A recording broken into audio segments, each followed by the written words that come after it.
अध्याय 41 बड़ी मुसीबत। बिपिन के पास बचने का कोई रास्ता नहीं था क्योंकि वह वेदिका का सामना कर रहा था जो इतनी ताकतवर थी। अपनी लाचारी के कारण वह केवल 3 थंडर शैलियों में से पहली शैली का उपयोग कर सकता था। इसके साथ ही बिपिन बिजली की तरह चमक उठा। उसकी गति तुरंत कई गुना बढ़ गई और वह भागा, अंततः वेदिका के हमले से बच गया। उसकी शक्ति इतनी प्रबल कैसे है? बिपिन चौंक गया। उसके अनुमान के अनुसार अगर वह 8वें स्तर के विशेषज्ञों से भिड़ता तो भले ही वह जीत न पाता, कम से कम एक बड़ी लड़ाई तो हो ही सकती थी। लेकिन वेदिका के हमले के साथ, और यह स्पष्ट रूप से केवल एक सामान्य हमला था, इसने बिपिन के ट्रम्प कार्ड को मजबूर कर दिया जो कि 3 थंडर स्टाइल्स थे जिनका वह आमतौर पर उपयोग नहीं करता था। यह बस उसकी कल्पना से परे था।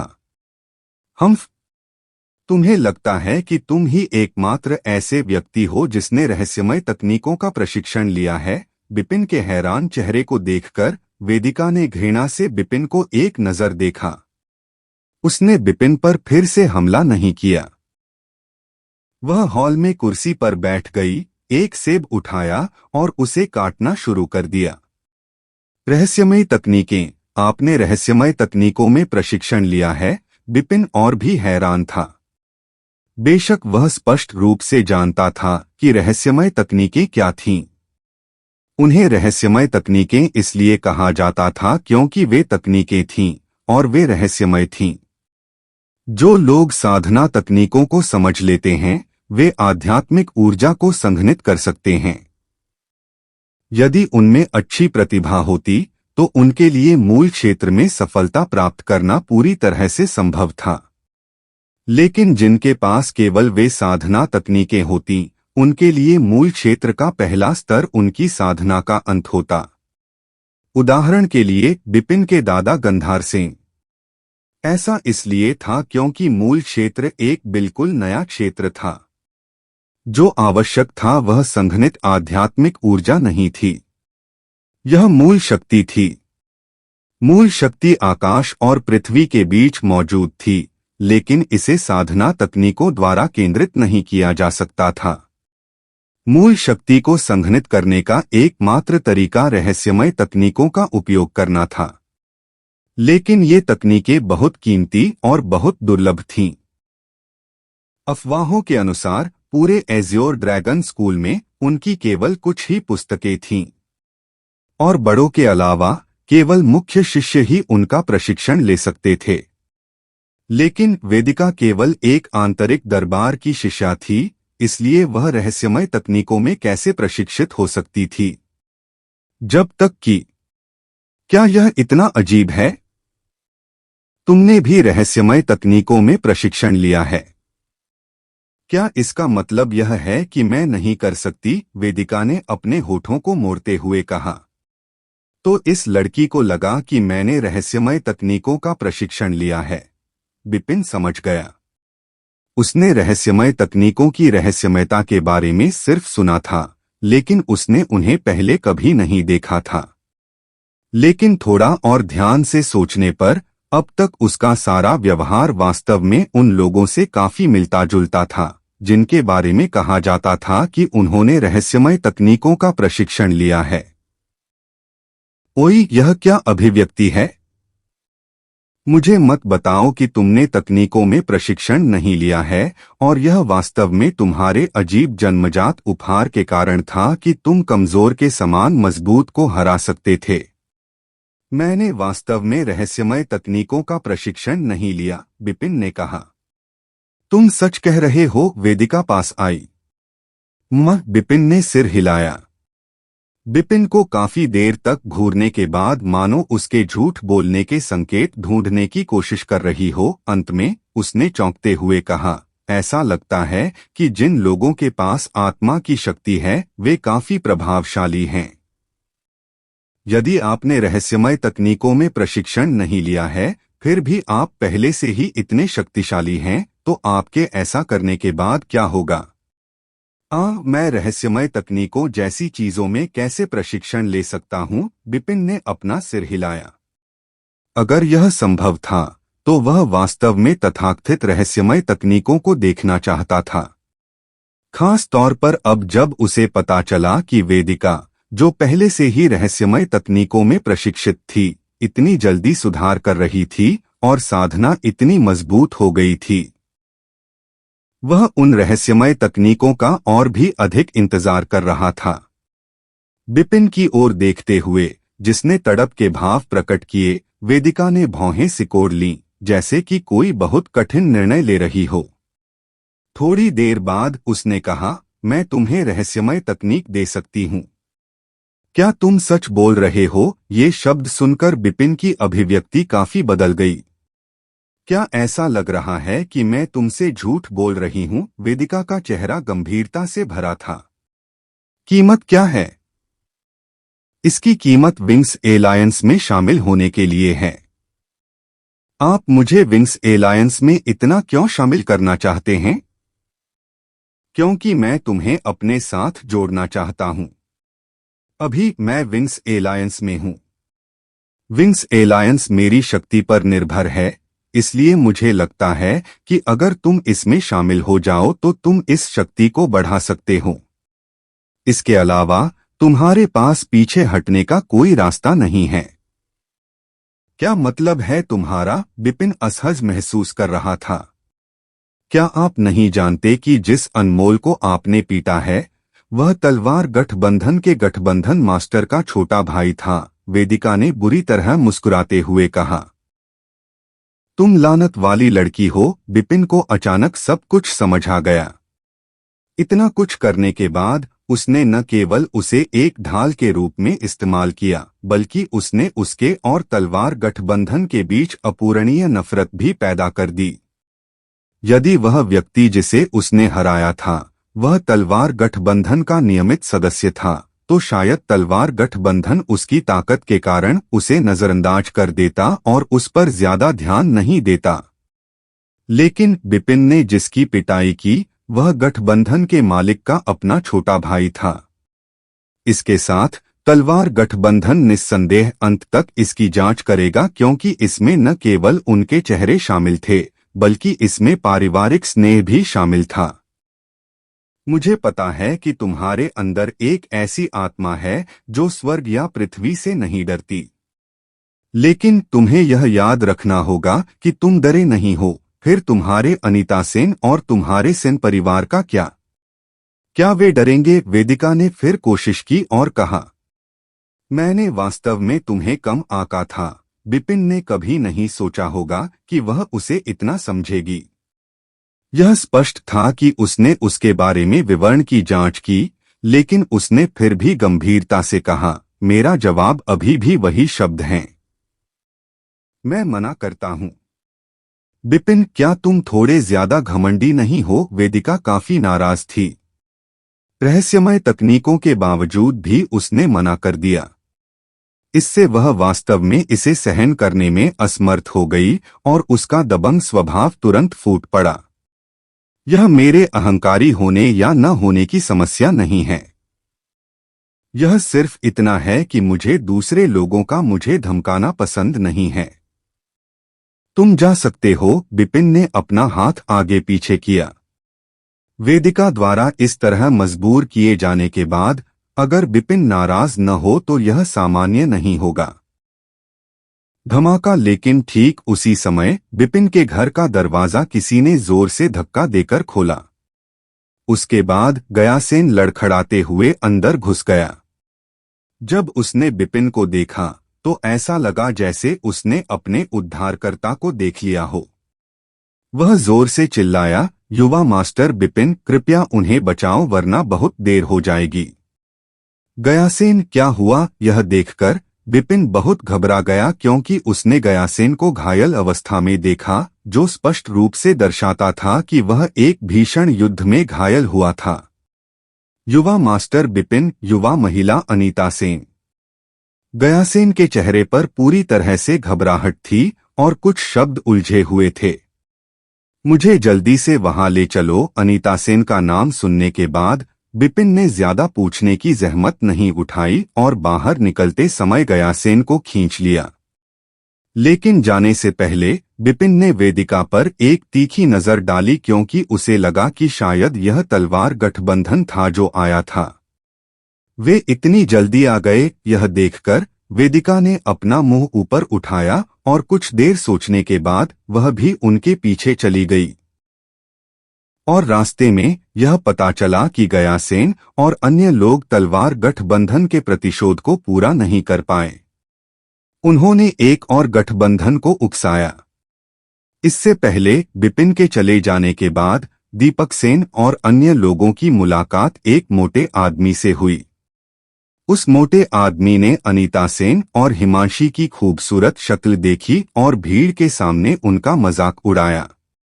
इसलिए दीपक सेन और अन्य लोगों ने उस मोटे आदमी को पीटना शुरू कर दिया। लेकिन उन्होंने कभी नहीं सोचा होगा कि इसने विशेषज्ञों के एक समूह को आकर्षित किया। इसलिए वह मोटा आदमी, जो केवल आत्मा क्षेत्र के तीसरे स्तर पर था, एक गठबंधन का मास्टर था। न केवल वहां बहुत सारे लोग थे, बल्कि कई विशेषज्ञ भी थे। अभी सेन परिवार सभी उनके द्वारा पकड़े गए थे और गयासेन बाहर भागने वाला एकमात्र व्यक्ति था। रुको, क्या उस मोटे आदमी का नाम अमन रॉय होगा और उसके गठबंधन को रॉय गठबंधन कहा जाएगा? वेदिका ने पूछा। मुझे नहीं पता कि उसका नाम क्या है, लेकिन उसका गठबंधन वास्तव में रॉय गठबंधन है, गयासेन ने उत्तर दिया। उस पल वेदिका, जो हमेशा किसी चीज से नहीं डरती थी, भौहें सिकोड़ने लगी और उसने भारी भाव के साथ बिपिन से कहा, बिपिन, तुम्हारा परिवार बड़ी मुसीबत में पड़ गया है। अध्याय 42, 100 को 1 के रूप में मिलाना। तुम्हारा क्या मतलब है? वेदिका की गंभीरता सुनकर बिपिन को भी समझ आ गया कि वे लोग शायद इतने सरल नहीं हैं। अगर मैं गलत नहीं हूं तो उस मोटे आदमी का नाम अमन रॉय है। हालांकि वह आत्मा क्षेत्र के केवल तीसरे स्तर पर है, वह वास्तव में रॉय एलायंस का गठबंधन मास्टर है। वह रॉय गठबंधन कोई साधारण चीज नहीं है। उनके पास कम से कम 100 सदस्य हैं और उनमें 7वें स्तर के 2 विशेषज्ञ हैं। पूरे आंतरिक न्यायालय में कई गठबंधनों में रॉय गठबंधन कम से कम शीर्ष 10 में है। रॉय एलायंस जैसा कचरा इतने सारे सदस्यों को शामिल करने का एक कारण है। क्या आप जानते हैं कि वह किस पर निर्भर करता है? क्या? उनके दादा सरचंद रॉय एज्योर ड्रैगन स्कूल के आंतरिक न्यायालय दंड विभाग के प्रबंधक हैं। इसके अलावा अमन रॉय रॉय परिवार में बचा हुआ एकमात्र बेटा है, इसलिए उसके दादा उसे बहुत लाड़ प्यार करते हैं। अमन रॉय की इतनी शक्तिशाली रैलियां स्वाभाविक रूप से उसके दादा के साथ उसके रिश्ते के कारण हैं। आंतरिक न्यायालय में जब तक वे हत्या नहीं करते, तब तक कोई भी रॉय गठबंधन के सदस्यों द्वारा किए गए किसी भी अपराध की जांच नहीं करेगा। यही कारण है कि वे इतने लापरवाह हो सकते हैं, वेदिका ने समझाया।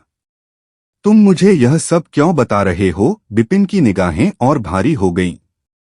रॉय एलायंस ऐसे लोग नहीं हैं जिन्हें आप भड़का सकें।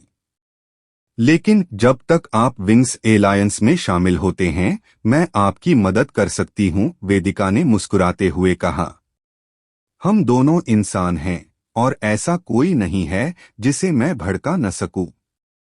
इसके अलावा आपने कुछ गलत किया है। ऐसा नहीं है कि मैं उसे भड़का रहा हूं, बल्कि ऐसा है कि वह मुझे भड़का रहा है। मैं आपके अच्छे इरादों की सराहना करता हूं, लेकिन यह मेरे अपने परिवार का मामला है। एक पुरुष के रूप में मैं खुद से निपटना चाहता हूं। यह कहने के बाद बिपिन ने गयासेन पर चिल्लाते हुए कहा, गयासेन, आगे बढ़ो। ठीक है, गयासेन के भारी जवाब के बाद वे जल्दी से रॉय एलायंस की ओर भागे। यह आदमी वाकई कमीना है। नमक और तेल उसके साथ घुलते मिलते नहीं। बिपिन और गयासेन की पीठ को देखते हुए वेदिका ने अपना छोटा सा मुंह बनाया, लेकिन थोड़ी देर की हिचकिचाहट के बाद वह फिर भी उनके पीछे चली गई।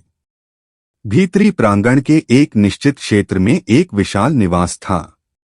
यह अमन रॉय का घर था और रॉय एलायंस का मुख्यालय भी था। उस समय रॉय एलायंस के बाहर सैकड़ों आंतरिक दरबारी शिष्य इकट्ठे हुए थे और दर्शकों की संख्या बढ़ती जा रही थी, क्योंकि रॉय एलायंस के विशाल दरवाजों के सामने लगभग 1 दर्जन शिष्य वहां लटके हुए थे। उनका मांस फट गया था और उनके शरीर पर ताजा खून लगा हुआ था। कुछ लोग पहले ही बेहोश हो चुके थे। वे लोग थे दीपक सेन, विजय सेन, अजय सेन और अन्य। जल्दी से देखो, रॉय एलायंस फिर से शिष्यों को इसी तरह धमकाकर प्रदर्शन कर रहा है। क्या कोई इसे मैनेज नहीं कर रहा है? प्रबंधन, इसे कौन प्रबंधित करने जा रहा है? आंतरिक न्यायालय दंड विभाग के प्रबंधक अमन रॉय के दादा हैं। आंतरिक न्यायालय में उन्हें प्रबंधित करने की हिम्मत कौन करता है? वह आंतरिक न्यायालय में एक छोटे अधिपति की तरह हैं। शश, चुप हो जाओ। अगर तुमने रॉय एलायंस को अपनी बात सुनने दी तो तुम्हारा भी वही हाल होगा जो उन लोगों का है।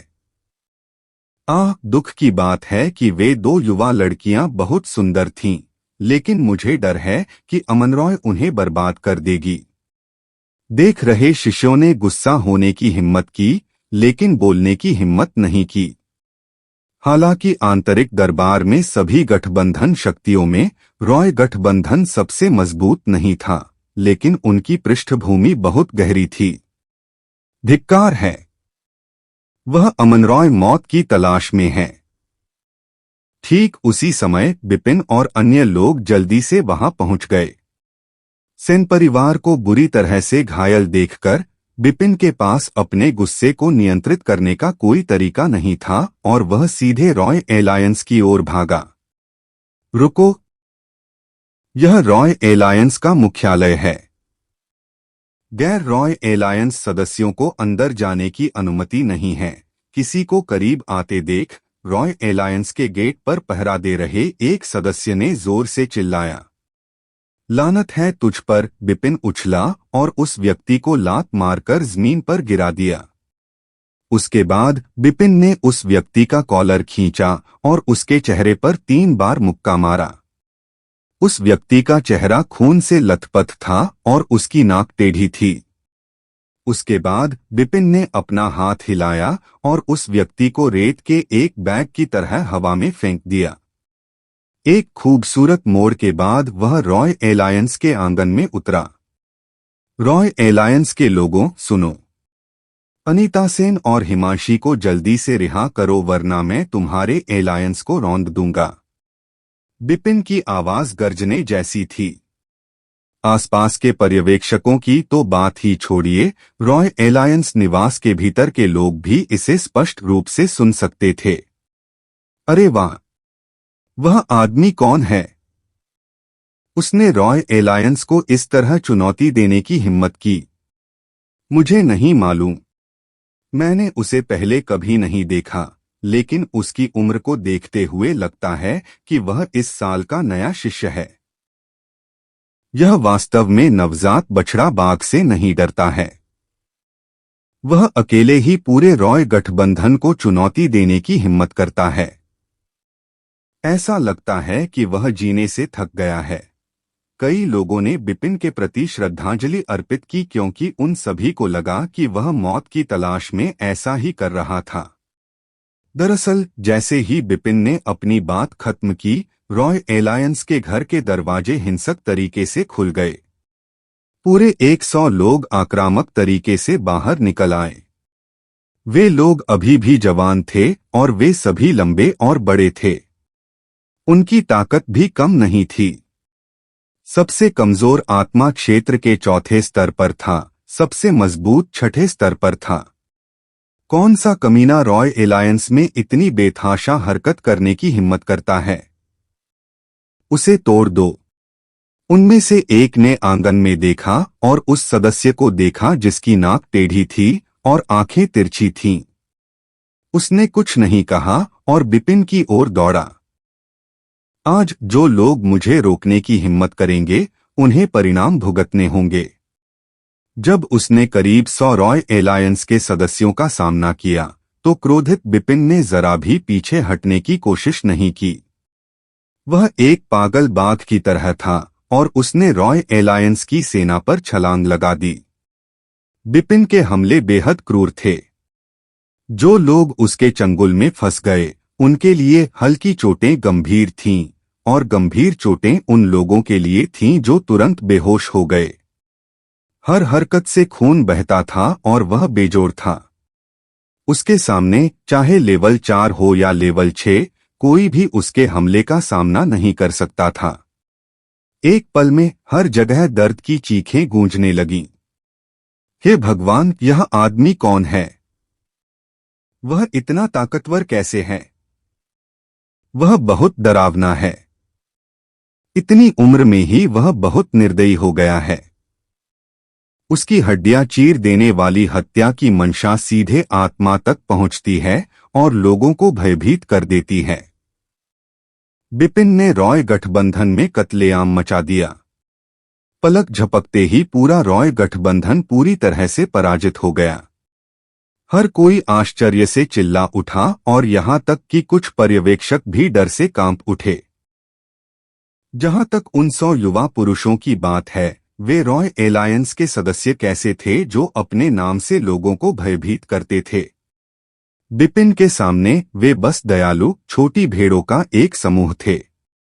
बाघ के सामने भेड़िए भी नम्र हो जाते थे।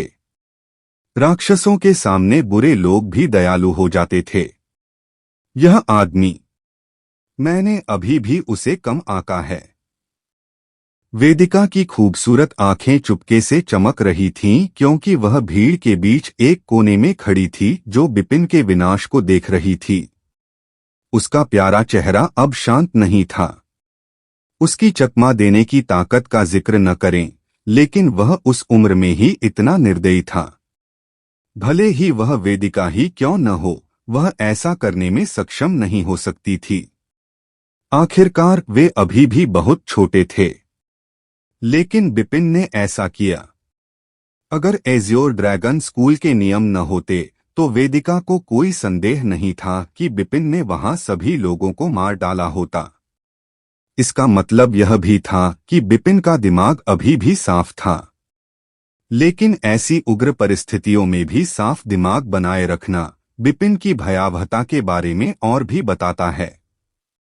अगर वह इस उम्र में ही ऐसा था तो बड़ा होने पर क्या होगा? उस पल वेदिका को वास्तव में बिपिन के प्रति एक पूरी तरह से नई समझ थी। अध्याय 43 एक हत्यारा भगवान। हे मेरी दो सुंदरिया, देखते हैं अब तुम दोनों कैसे विरोध कर सकती हो। रॉय एलायंस निवास के एक निश्चित कमरे में एक मोटा आदमी जिसके पूरे चेहरे पर दाने थे, मोटा सिर था और बड़े कान थे, अनीता सेन और हिमांशी को देखते हुए बिस्तर पर लेटा था।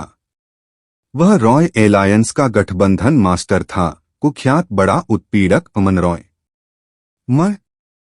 अनीता सेन और हिमांशी के हाथ और पैर बिस्तर के सिरहाने से कसकर बंधे हुए थे। यहां तक कि उनके मुंह भी बंद थे।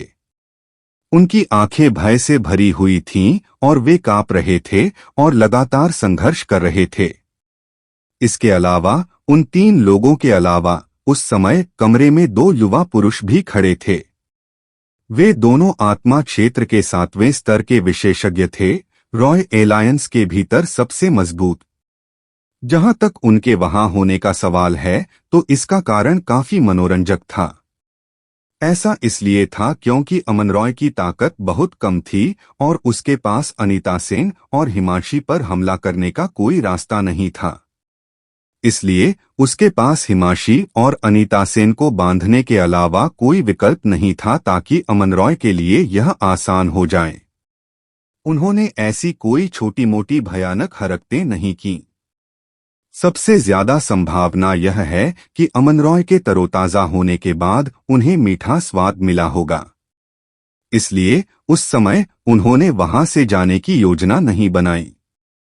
वे अमन रॉय के खत्म होने का इंतजार करते हुए एक रियलिटी शो देखने के लिए तैयार हो गए। उसके बाद वे भी वहां जा सकते थे। वाह! लेकिन ठीक उसी समय बाहर से एक और हृदय विदारक चीख सुनाई दी। ऐसी चीखें पहले भी कई बार गूंज चुकी थीं। इससे अमन रॉय का माथा ठनका। उसने उन दो लोगों से कहा, जाओ और देखो। उनसे कहो कि इसे रोकने का समय आ गया है, ताकि मेरा मूड खराब न हो। अमन रॉय के आदेश सुनकर, हालांकि वे दोनों ऐसा करने के लिए तैयार नहीं थे, उन्हें पीछे मुड़ना पड़ा और नीचे जाना पड़ा ताकि रॉय एलायंस के सदस्यों को रोका जा सके जो उन आक्रमणकारियों को पीटना जारी रखे हुए थे। लेकिन जैसे ही वे हॉल में दाखिल हुए, उन्हें एक जोरदार धमाका सुनाई दिया। घर का बड़ा दरवाजा टूट गया और एक शव भी उड़कर अंदर आ गया। यह है। मुख्य हॉल में जो व्यक्ति उड़कर आया था उसका चेहरा खून से लथपथ था और वे यह पता लगाने में असमर्थ थे कि वह व्यक्ति कौन था। लेकिन उसके कपड़ों पर रॉय अक्षर लिखा हुआ था, इसलिए यह स्पष्ट रूप से उनके अपने गठबंधन के सदस्य थे। लानत है! जब उन्होंने अपने ही लोगों को इस तरह पिटते देखा तो वे दोनों तुरंत क्रोधित हो गए। हालांकि अमन रॉय एलायंस का बॉस था, लेकिन वास्तव में वे एलायंस में सबसे मजबूत थे।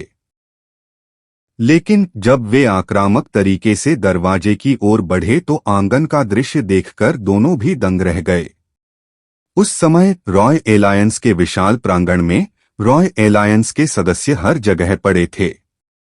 वे सभी बुरी तरह से घायल थे और जो बेहोश हो गए थे, उनके अलावा बाकी लोग जमीन पर लौट रहे थे और दर्द से जोर जोर से चिल्ला रहे थे। यह बेहद दर्दनाक था। बिपिन इस समय एक व्यक्ति का कॉलर पकड़ रहा था। हालांकि वह व्यक्ति लगातार भीख मांग रहा था, लेकिन वह टस से मस नहीं हुआ। उसने जोरदार मुक्का मारा और कुछ हड्डियां टूटने की आवाजों के साथ उस व्यक्ति की छाती की हड्डी उसी तरह टूट गई। दर्द से चीखने के बाद वह बेहोश हो गया। फिर एक बिजुका की तरह बिपिन ने उसे ऊपर फेंक दिया और एक कश के साथ वह कहीं पास में जा गिरा। इस प्रकार बिपिन पर हमला करने के लिए घेरे गए 100 रॉय गठबंधन के सदस्य सभी उसके द्वारा नष्ट कर दिए गए। लेकिन शुरू से अंत तक बस कुछ ही पल बीते। उस अंत ने देखने वालों को आश्चर्य में लगातार चिल्लाने पर मजबूर कर दिया। वह युवक कैसा था? वह तो बिल्कुल असली भगवान की हत्या करने जैसा था। यार, तुम कौन हो? अचानक निवास के बड़े दरवाजे पर एक चीख की आवाज सुनाई दी। उधर देखने पर सभी चौंक गए। वे सभी महसूस कर सकते थे कि वे दोनों जो आभा उत्सर्जित कर रहे थे वह आत्मा क्षेत्र के 7वें स्तर से संबंधित थी। वे जानते थे कि रॉय एलायंस के सबसे मजबूत लोग बाहर आ गए हैं। अगर बिपिन झींगा सैनिकों और केकड़े जनरलों को पीट रहा था तो वह वर्तमान में विशेषज्ञों का सामना कर रहा होगा। हर कोई यह देखने के लिए उत्सुक था कि जब बिपिन और दोनों शुरू होते हैं तो क्या होता है। झींगा सैनिक और केकड़ा जनरल का मतलब बेकार सैनिक। तुम्हें जल्द ही याद आ जाएगा कि मैं कौन हूं। बिपिन ने धीरे से मुड़कर अपनी नजर उन दोनों की ओर घुमाई जो हत्या के इरादे से भरी हुई थी। यह आदमी। जब उन्होंने बिपिन के बर्फीले चेहरे और हत्या के इरादे से भरी निगाहों को देखा तो उनके शरीर कांपने लगे और वे बेकाबू होकर एक कदम पीछे हट गए। उनके दिलों में एक अजय भय फैलने लगा। बीज। ठीक उसी समय बिपिन ने अचानक हमला किया। वह आगे बढ़ा और वह धनुष से निकले तीर की तरह था। वह तुरंत उड़ती हुई गति से भागा, जैसे उसका पूरा शरीर बिजली की किरण में बदल गया हो और वह तुरंत उन दो लोगों के सामने आ गया। इससे पहले कि वे दोनों इस पर प्रतिक्रिया करते, उन्होंने अपने सामने कुछ बिजली की हलचल और अपनी छाती में क्यूई और रक्त की लहरें महसूस कीं। उसके बाद जब वे बिना बिजली के फर्श पर गिरे तो उनके मुंह से खून की धार बह निकली। हे भगवान! यह शक्ति रैंक 4 कौशल की है। यह कैसे संभव है कि यह आदमी रैंक 4 कौशल का उपयोग कर सकता है? मुझे पता है, मुझे पता है।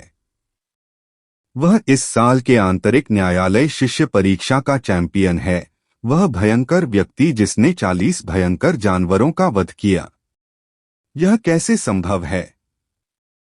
इनर कोर्ट डिसिप्लिन परीक्षा केवल इतने समय के लिए ही पास हुई। वह रैंक 4 कौशल का उपयोग इतनी जल्दी कैसे कर सकता है? केवल इतना ही नहीं, उसकी आभा स्पष्ट रूप से आत्मा क्षेत्र के 6वें स्तर पर है। यह कैसे संभव है कि उसने आत्मा क्षेत्र के 7वें स्तर के 2 विशेषज्ञों को तुरंत हरा दिया? क्या रैंक 4 कौशल वास्तव में इतने भयानक हैं? देखने वाली भीड़ तुरंत ही तेल के उड़ते बर्तन में बदल गई। अगर यह कहा जाता है कि बिपिन ने 100 रॉय गठबंधन के लोगों से लड़ते हुए अपनी निर्दयता दिखाई, तो अब वह अपनी पूर्ण शक्ति प्रदर्शित कर रहा था।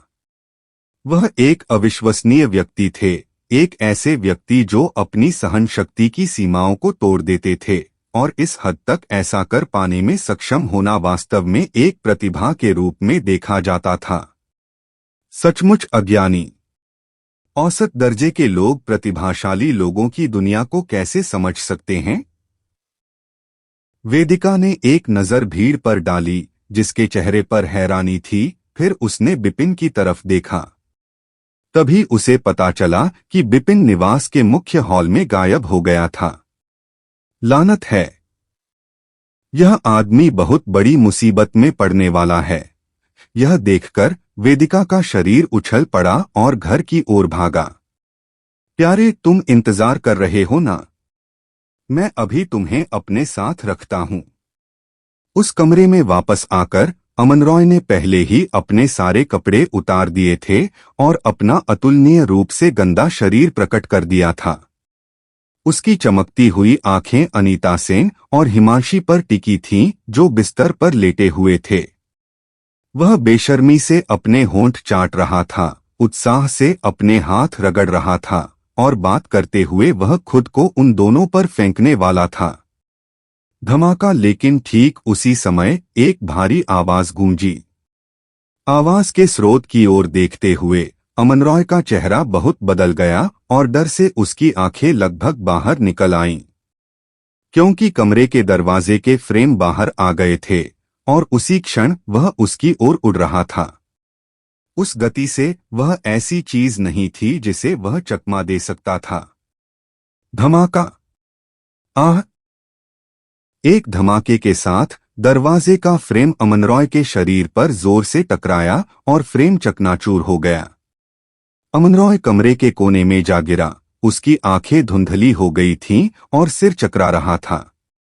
उसका शरीर लकड़ी के छिलकों से भरा हुआ था और यह कोई मामूली धमाका नहीं था। जब वह धीरे धीरे होश में आया तो उसे यह देखकर झटका लगा कि कमरे में एक और व्यक्ति भी है। वह व्यक्ति उसके ठीक सामने खड़ा था और उसे घूर रहा था। हालांकि वह सिर्फ एक नौजवान था, लेकिन उसके पूरे शरीर से एक ऐसी आभा निकल रही थी जो उसे डरा रही थी। खास तौर पर उसकी 2 आंखें। ऐसा लग रहा था मानो उसमें खून की चमक भरी हो और वह शैतान जैसा दिख रहा था। अध्याय 44 आपदा का आगमन। तुम कौन हो? इससे अमन रॉय का डर पूरी तरह से खत्म हो गया।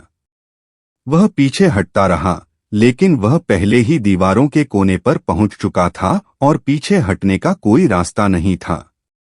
फुसफुसाहट बिपिन ने कुछ नहीं कहा और सीधे हमला कर दिया। उसका हाथ चील के पंजे जैसा था। वह सीधे अमन रॉय के निचले हिस्से पर गया और अमन रॉय की कमर को पकड़ लिया। बोलो, तुमने इस चीज के लिए कितनी लड़कियों को बर्बाद किया है? बिपिन अचानक मुस्कुराया, लेकिन उसकी मुस्कान बहुत अजीब थी। इससे पहले कि अमन रॉय कुछ कह पाता, उसने बिपिन को मुस्कुराते हुए देखा। उसने सोचा कि उसका मौका आ गया है और उसने तुरंत अपना तरीका बदला और जोर से चिल्लाया, तुम यह क्यों पूछ रहे हो?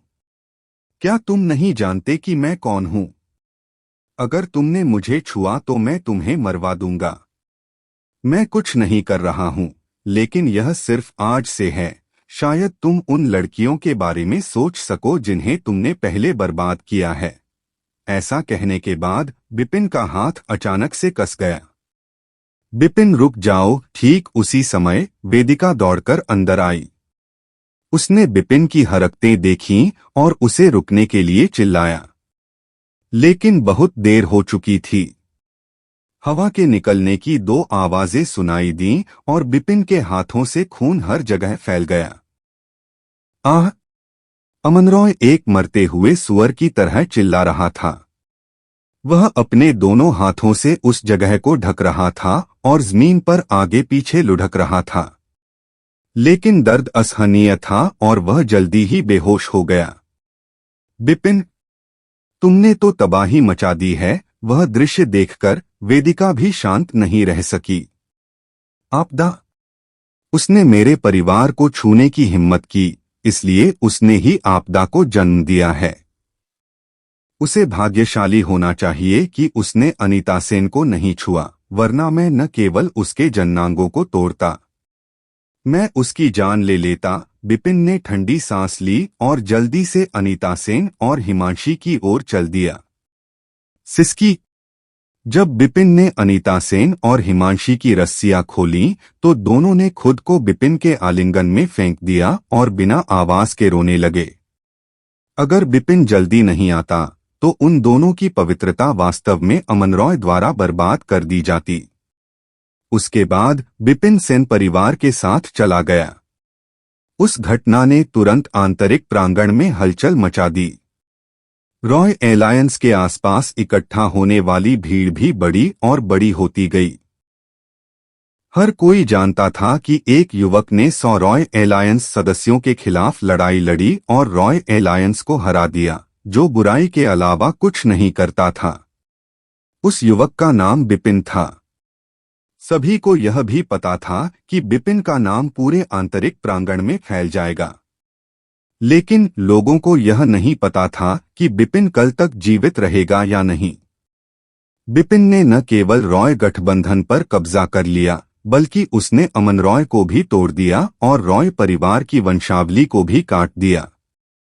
इस तरह की स्थिति का सामना करते हुए अमन रॉय के दादा के रूप में वह कैसे बगल में देख सकता था और परवाह नहीं कर सकता था।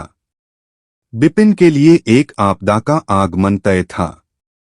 दरअसल अमन रॉय के कुछ समय तक नशे में रहने के बाद जिस घर में बिपिन था, उसे लोगों ने घेर लिया। लेकिन वे साधारण शिष्य नहीं थे। वे आंतरिक दरबार के बुजुर्ग थे। वे सभी मूल क्षेत्र के विशेषज्ञ थे और वे दंड विभाग के लोग थे। उन बुजुर्गों का सामना करते हुए बिपिन के पास प्रतिरोध करने की शक्ति नहीं थी, इसलिए वह केवल आज्ञाकारी होकर उन्हें उसे ले जाने दे सकता था। खत्म हो गया। बिपिन का भी खात्मा हो गया। सरचंद रॉय निश्चित रूप से बिपिन की जान ले लेगा। आह, कितनी शर्म की बात है।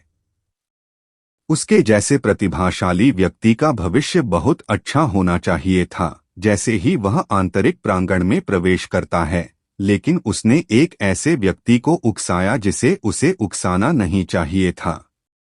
उस समय बिपिन के निवास के बाहर बहुत सारे लोग इकट्ठे हुए थे। वे लोग बिपिन का पीछा करते हुए उसके पीछे चल पड़े।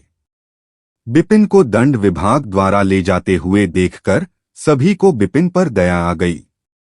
लेकिन उन्होंने वेदिका पर ध्यान नहीं दिया जो पास ही खड़ी थी। जैसे ही बुजुर्ग आए, वह पलटकर चली गई। कई जगहें थीं जहां बड़े लोग काम करते थे। Martial skill building, punishment department, mission selection location के अलावा एक और जगह थी जो बहुत महत्वपूर्ण थी। वह थी बड़े लोगों की बिल्डिंग। बुजुर्गों की बिल्डिंग में हजारों बुजुर्ग रहते थे और यह वह इलाका था जहां बुजुर्ग सबसे ज्यादा इकट्ठा होते थे। ऐश्वर्या वहां का मैनेजर था। क्या तुमने कहा कि बिपिन ने अमन रॉय के जन्नांगों को नष्ट कर दिया? बुजुर्गों के भवन के एक निश्चित हॉल में वेदिका का वर्णन सुनने के बाद ऐश्वर्या का सुंदर चेहरा आश्चर्य से भर गया। यह सही है। आपको बिपिन की मदद करने की जरूरत है, वरना उसकी स्थिति अच्छी नहीं रहेगी, वेदिका ने विनती करते हुए कहा। अच्छी स्थिति में नहीं। सरचंद रॉय के तरीकों से उसे खुशी से मरने देना पहले से ही अच्छी किस्मत होगी। बिपिन बहुत जल्दबाज है। मैं उसकी मदद नहीं कर सकती, ऐश्वर्या ने अफसोस जताते हुए आह भरी। क्या तुम बस देखते रहोगे कि बिपिन जैसे प्रतिभाशाली व्यक्ति को इस तरह मारा जा रहा है? तुम्हें पता है कि अगर हम उसे पकड़ सकें तो हमारे संत परिवार को कितने लाभ होंगे? वेदिका थोड़ी घबरा गई। बिपिन वास्तव में एक प्रतिभाशाली व्यक्ति है और अगर उसे अच्छी तरह से विकसित किया जाए तो वह वास्तव में हमारे संत परिवार के लिए मददगार साबित होगा। लेकिन वह अभी भी इस लायक नहीं है कि मैं सरचंद रॉय के प्रति शत्रुतापूर्ण व्यवहार करूं, ऐश्वर्या ने अपना सिर हिलाया। लेकिन वह एक ऐसा व्यक्ति है जिसके पास आत्मा की शक्ति है। हमारे संत परिवार ने कब से उसके जैसे व्यक्ति की तलाश की है। क्या वह अभी भी इस लायक नहीं है कि आप उसकी मदद करें? वेदिका ने भावुक होकर कहा। तुमने क्या कहा? फिर से बताओ। ये शब्द सुनकर ऐश्वर्या की अभिव्यक्ति तुरंत बदल गई। मैंने कहा कि क्या वह अभी भी इस लायक नहीं है कि आप उसकी मदद करें? नहीं, पिछला वाक्य। वह एक ऐसा व्यक्ति है जिसके पास आत्मिक शक्ति है। बहन, क्या यह सच है? बिपिन के पास आत्मा की शक्ति है? तुम्हें कैसे पता चला? उसी क्षण ऐश्वर्या ने उत्साह से वेदिका के कंधों को पकड़ लिया और जोर से पूछा। मैंने इसे व्यक्तिगत रूप से देखा है। क्या तुम्हें इसके बारे में पता नहीं था? वेदिका ऐश्वर्या के अचानक परिवर्तन से दंग रह गई। तुमने देखा? कब देखा? यह देखकर कि ऐश्वर्या को वास्तव में यह पता नहीं था कि बिपिन के पास आत्मिक शक्ति थी, वेदिका ने आध्यात्मिक औषधि खोज में जो कुछ भी हुआ था वह सब विस्तार से ऐश्वर्या को बताया। अगर तुमने जो कहा वह सच है तो इस बिपिन में वाकई आत्मा की शक्ति है। ऐश्वर्या ने धीरे से अपनी आंखें बंद की और गहरी सांस ली। जब वह छाती जिस पर गर्व किया जा सकता था एक बार ऊपर नीचे हुई तो उसने शांति से कहा, इस बिपिन को बचाना होगा। दंड विभाग एक ऐसा क्षेत्र था जहां गलत काम करने वाले शिष्यों को दंडित किया जाता था और अपराधियों को भी कैद किया जाता था। यहां बंद किए गए लोग जरूरी नहीं कि सभी एज्योर ड्रैगन एलायंस के लोग ही हों, लेकिन जो लोग यहां बंद हो गए वे दंड के दर्द से बच नहीं पाए। उसी समय दंड विभाग के सबसे सख्त क्षेत्र में एक लोहे की जेल में बिपिन के दोनों हाथ लोहे की जंजीरों से बंद कर दिए गए और उसे बीच हवा में लटका दिया गया। उसके सामने 1 दर्जन से ज्यादा बुजुर्ग खड़े थे। उनका मुखिया एक बूढ़ा आदमी था जिसके बाल सफेद थे और दाढ़ी थी। बूढ़े आदमी की तलवार जैसी भौहें उल्टी थीं और उसकी दाढ़ी फटी हुई थी। एक नजर में ही पता चल जाता था कि वह एक भयंकर चरित्र का आदमी था। वह दंड विभाग का मैनेजर था, अमन रॉय का दादा सरचंद रॉय। उस समय सरचंद रॉय की दोनों आंखें बंद थीं। उसने भारी आवाज में पूछा, क्या अमन की चोटें ठीक हो सकती हैं? सर, युवा मास्टर की चोटें पहले से ही स्थिर हैं, लेकिन मुझे डर है कि वह हिस्सा ठीक नहीं हो पाएगा। कचरा सरचंद रॉय अचानक उठ खड़ा हुआ और जिस कुर्सी पर वह बैठा था वह अचानक हिलकर बिखर गई। उसने अपने बगल में बैठे बुजुर्ग की ओर इशारा करते हुए कहा, चाहे इसकी कीमत कुछ भी हो, अमन की चोटें ठीक होनी चाहिए। हाँ हाँ हाँ, मैं अपना सर्वश्रेष्ठ प्रयास करूंगा। वह बुजुर्ग डर के मारे पीछे हटता रहा, फिर वह पलटा और चला गया। उसी क्षण सरचंद रॉय ने अंततः बिपिन की ओर अपनी प्रतिशोध भरी नजर डाली और उग्रता से कहा, इस लड़के के गुप्तांग काट दो, इसकी आंखें निकाल दो, इसके कान, नाक, जीभ काट दो और इसके चारों हाथ पैर काट दो। जी सर। जैसे ही सरचंद रॉय के शब्द निकले, उसके पीछे खड़े बुजुर्गों ने सभी प्रकार के उपकरण पकड़ लिए और धीरे धीरे बिपिन की ओर चल पड़े।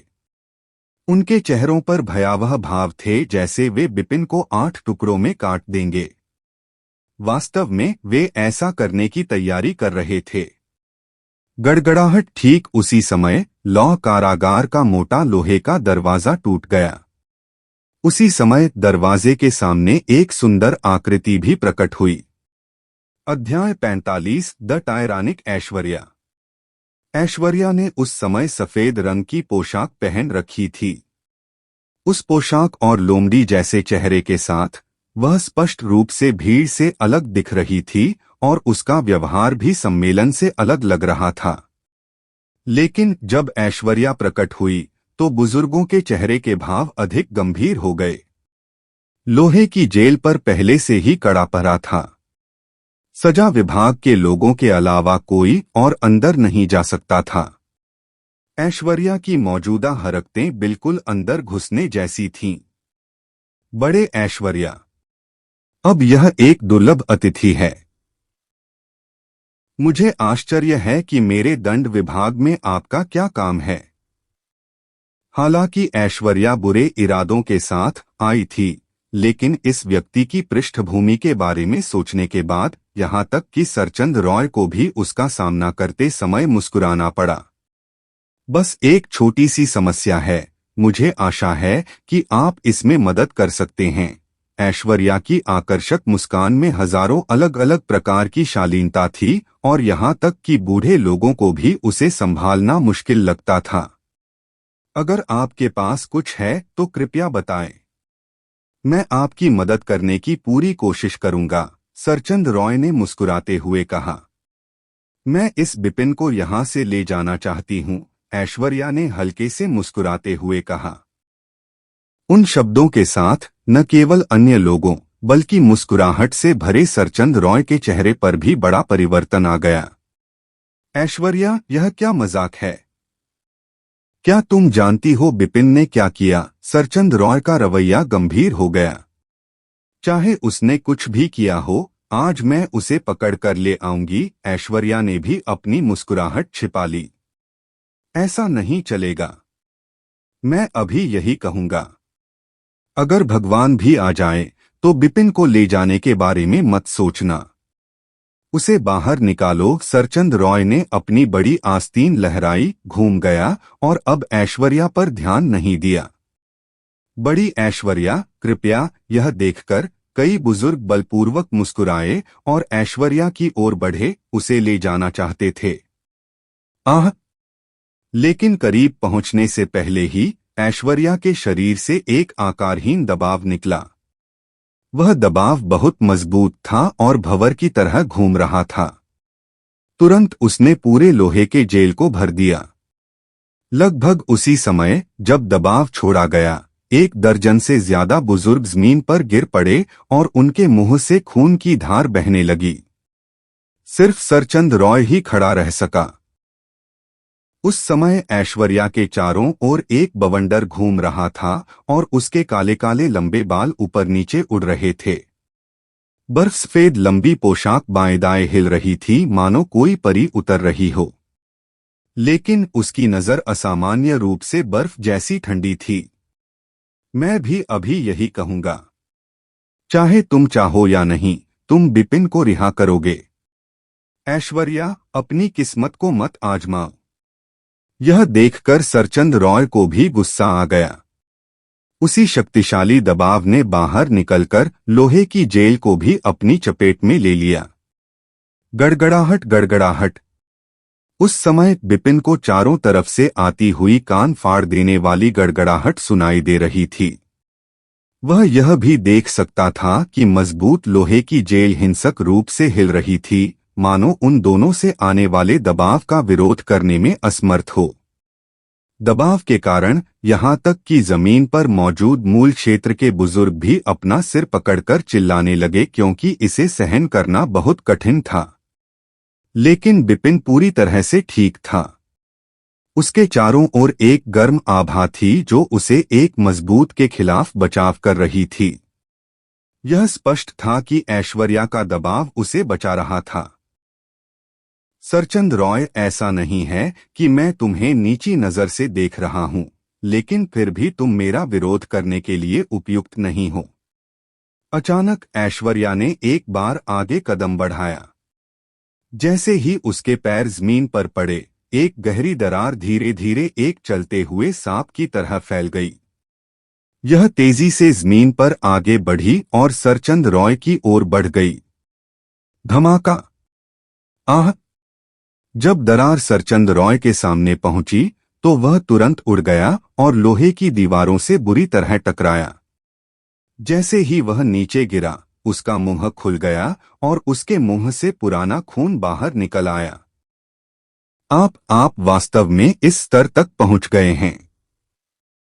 उस ताकत के साथ आप अभी भी एक बुजुर्ग के रूप में आंतरिक प्रांगण में क्यों रह रहे हैं? सरचंद रॉय ने डर से भरी आंखों से ऐश्वर्या को घूर कर देखा, क्योंकि ऐश्वर्या की ताकत उसकी कल्पना से कहीं ज्यादा थी। कुछ चीजें ऐसी होती हैं जो नहीं पूछनी चाहिए। ऐश्वर्या ने घृणा से सरचंद रॉय की ओर देखा और अपने हाथों से हवा में लहराया। कुछ धमाकों और झटकों के साथ बिपिन के हाथों की लोहे की जंजीरें कट गईं। इसके साथ ही बिपिन भी अपनी आजादी वापस पा गया और स्थिर होकर फर्श पर उतरा। हालांकि बिपिन को नहीं पता था कि ऐश्वर्या ने आकर उसे क्यों बचाया, फिर भी वह जल्दी से उसके बगल में भाग गया। वह जानता था कि इस समय और तुरंत केवल इस व्यक्ति के बगल में होने से ही वह सबसे सुरक्षित स्थिति में होगा। बिपिन ने जमीन पर दरार को देखा और ठंडी हवा की सांस लेने से खुद को रोक नहीं सका। पूरी लोहे की जेल भारी और मोटे लोहे से बनाई गई थी। इस लोहे पर एक कदम से दरार बनाने में सक्षम होना, यह दर्शाता है कि ऐश्वर्या की ताकत कितनी अनुचित थी। बिपिन को ज्यादा चोट नहीं लगी थी और ऐश्वर्या ने भी बिपिन को देखकर एक प्यारी सी मुस्कान बिखेरी। उसने बिपिन के हाथ पकड़े और उसे बाहर खींच लिया। ध्यान से देखने पर बिपिन को पता चला कि ऐश्वर्या काफी सुंदर थी। हालांकि वेदिका का चेहरा ऐश्वर्या से ज्यादा खराब नहीं था, फिर भी वह थोड़ी जवान थी और वह अभी भी थोड़ी अधपकी थी। लेकिन ऐश्वर्या अलग थी। उसमें ऐसा कुछ भी नहीं था और उसका पूरा शरीर उस परिपक्व आकर्षण को बिखेर रहा था। यहाँ तक कि उसके शरीर की खुशबू भी विशेष रूप से मनमोहक थी। लेकिन जैसे ही बिपिन उस आकर्षक सुगंध में डूबा, ऐश्वर्या अचानक रुक गई, पीछे मुड़कर देखा और अत्यंत ठंडे स्वर में सरचंद रॉय से कहा, छुपकर बिपिन पर हमला करने या उसके सेन परिवार को नुकसान पहुंचाने के बारे में सोचना भी मत। नहीं तो यह आपके पोते के घायल होने जितना आसान नहीं होगा। मैं आपके पूरे रॉय परिवार को एज्योर प्रांत से मिटा दूंगा। ऐश्वर्या, मुझ पर दबाव मत डालो। अगर तुम मुझ पर एक सीमा से ज्यादा दबाव डालोगे तो इससे किसी को कोई फायदा नहीं होगा, सरचंद रॉय ने गुस्से से चिल्लाते हुए कहा। ओह! अगर तुम्हें लगता है कि तुम कर सकती हो तो तुम आगे बढ़ो और कोशिश करो। मैं कभी भी तुम्हारे साथ चलूंगी। ऐश्वर्या अचानक मुस्कुराई, लेकिन उसकी मुस्कान बेहद ठंडी थी। उसने सरचंद रॉय से और कोई बकवास नहीं की और बिपिन के साथ लोहे की जेल से बाहर चली गई। ऐश्वर्या के बाहर चले जाने के बाद सरचंद रॉय एक गेंद की तरह हो गया था जिसमें हवा नहीं थी और वह कमजोर भाव से जमीन पर लंगड़ाता हुआ चल रहा था। थोड़ी देर बाद वह कड़वाहट से मुस्कुराया और उसके पुराने आंसू गिरने लगे। वह जानता था कि वह अभी केवल अतिशयोक्ति कर रहा था, क्योंकि उसके रॉय परिवार और संत परिवार की पृष्ठभूमि की तुलना करना वास्तव में एक महान जादूगर के खिलाफ एक छोटे जादूगर की तरह था, उल्लेख करने लायक भी नहीं। आज वह अपनी अप्रिय सांस को केवल अपने पेट में ही निगल सकता था। उसके पास अब कोई मौका नहीं था, क्योंकि वह नहीं चाहता था कि उसका पूरा परिवार खत्म हो जाए। बुजुर्गों के भवन के एक हॉल में ऐश्वर्या चाय बनाने में व्यस्त थी। बिपिन एक स्टूल पर एक पैर दूसरे पर रखकर बैठा था और चुपके से ऐश्वर्या की उभरी हुई दो चोटियों और उसके चिकने और गोल नितंबों को देख रहा था। ड्रेस के नीचे और उन बर्फसफेद लंबी और खूबसूरत टांगों को देखते हुए उसके पेट के नीचे शैतानी आग की एक लहर पैदा हुई। हे, यह तो वाकई कमाल की महिला है, बिपिन ने अपने दिल में चुपके से आह भरी। जो व्यक्ति ऐसे सुंदर शरीर का आनंद ले सकता है, उसे ऐसा सौभाग्य दुर्लभ होगा। इस तरह के एक मसालेदार फिगर के साथ अगर नग्न होकर उसकी बर्फसी सफेद त्वचा को दिखाना संभव हो, तो बिपिन को भाग्यशाली महसूस करने के लिए केवल इसके बारे में सोचने की जरूरत है। लेकिन वह केवल इसलिए सोच सकता था क्योंकि वह जानता था कि ऐश्वर्या कोई साधारण व्यक्ति नहीं थी। यह तो बताने की जरूरत नहीं कि वह अनगिनत आंतरिक दरबारी शिष्यों के दिलों में देवी थी, यहाँ तक कि मुख्य शिष्य और बुजुर्ग भी पागलों की तरह उसका पीछा करते हुए ऐश्वर्या के सामने अपनी भावनाएं व्यक्त करते थे। लेकिन आज तक कोई भी उस पर हाथ नहीं डाल पाया। इसलिए यह महिला ऐसी व्यक्ति नहीं थी जो झुक जाए और सामान्य लोग उसका मजा लें। अध्याय 46 विंग्स एलायंस में प्रवेश। लोग डर कम करने के लिए एक कप चाय पी लो। ऐश्वर्या ने बिपिन को अच्छी महक वाली चाय का एक कप दिया। धन्यवाद एल्डर ऐश्वर्या, मुझे वाकई बहुत प्यास लगी है। बिपिन ने चाय स्वीकार की और उसे अपने मुंह में उड़ेल लिया। उसने और भी चाय की इच्छा करते हुए पूछा, क्या आपके पास और है? मैं करता हूं। ऐश्वर्या ने लगातार बिपिन के लिए कुछ और कप डाले और वह हमेशा एक ही घूंट में चाय खत्म कर देता था। चाय का पूरा प्याला खत्म करने के बाद उसने संतुष्टि के साथ अपना मुंह पोंछा। मुंह पोंछते समय उसने डकार भी ली। बिपिन को ऐसा करते देख ऐश्वर्या को आश्चर्य हुआ, यह आदमी कैसे डर गया है? वह स्पष्ट रूप से केवल प्यासा है। यह सोचना कि इतनी उम्र में एक युवा व्यक्ति ऐसी खतरनाक स्थिति के प्रति इतना निडर होगा, उस तरह का साहस, अंतर्दृष्टि और बुद्धिमत्ता ने वास्तव में उसे एक अलग नजरिए से देखने पर मजबूर कर दिया। जितना अधिक वह सोचती, उतना ही उसे लगता कि उसने आज सही व्यक्ति को बचाया है। बड़े ऐश्वर्या, आज आपकी मदद के लिए धन्यवाद, वरना मुझे डर है कि मेरी छोटी सी जिंदगी सचमुच खत्म हो जाती। बिपिन खड़ा हुआ और ईमानदारी से धन्यवाद दिया। लेकिन उसने यह भी अनुमान लगाया कि ऐश्वर्या ने उसे बचाया क्योंकि वह उसे फंसाना चाहती थी। लेकिन आखिरकार उसने उसे बचाया था। अगर वह अपना आभार नहीं जताता तो यह सिर्फ खुद को धोखा देना होगा। धन्यवाद की कोई जरूरत नहीं है। इस स्थिति में अमन रॉय ने पहले गलत किया और एज्योर ड्रैगन स्कूल में एक बुजुर्ग के रूप में मेरे लिए आपकी रक्षा करना सामान्य है। किसी भी मामले में आप अभी भी एक दुर्लभ और उत्कृष्ट शिष्य हैं।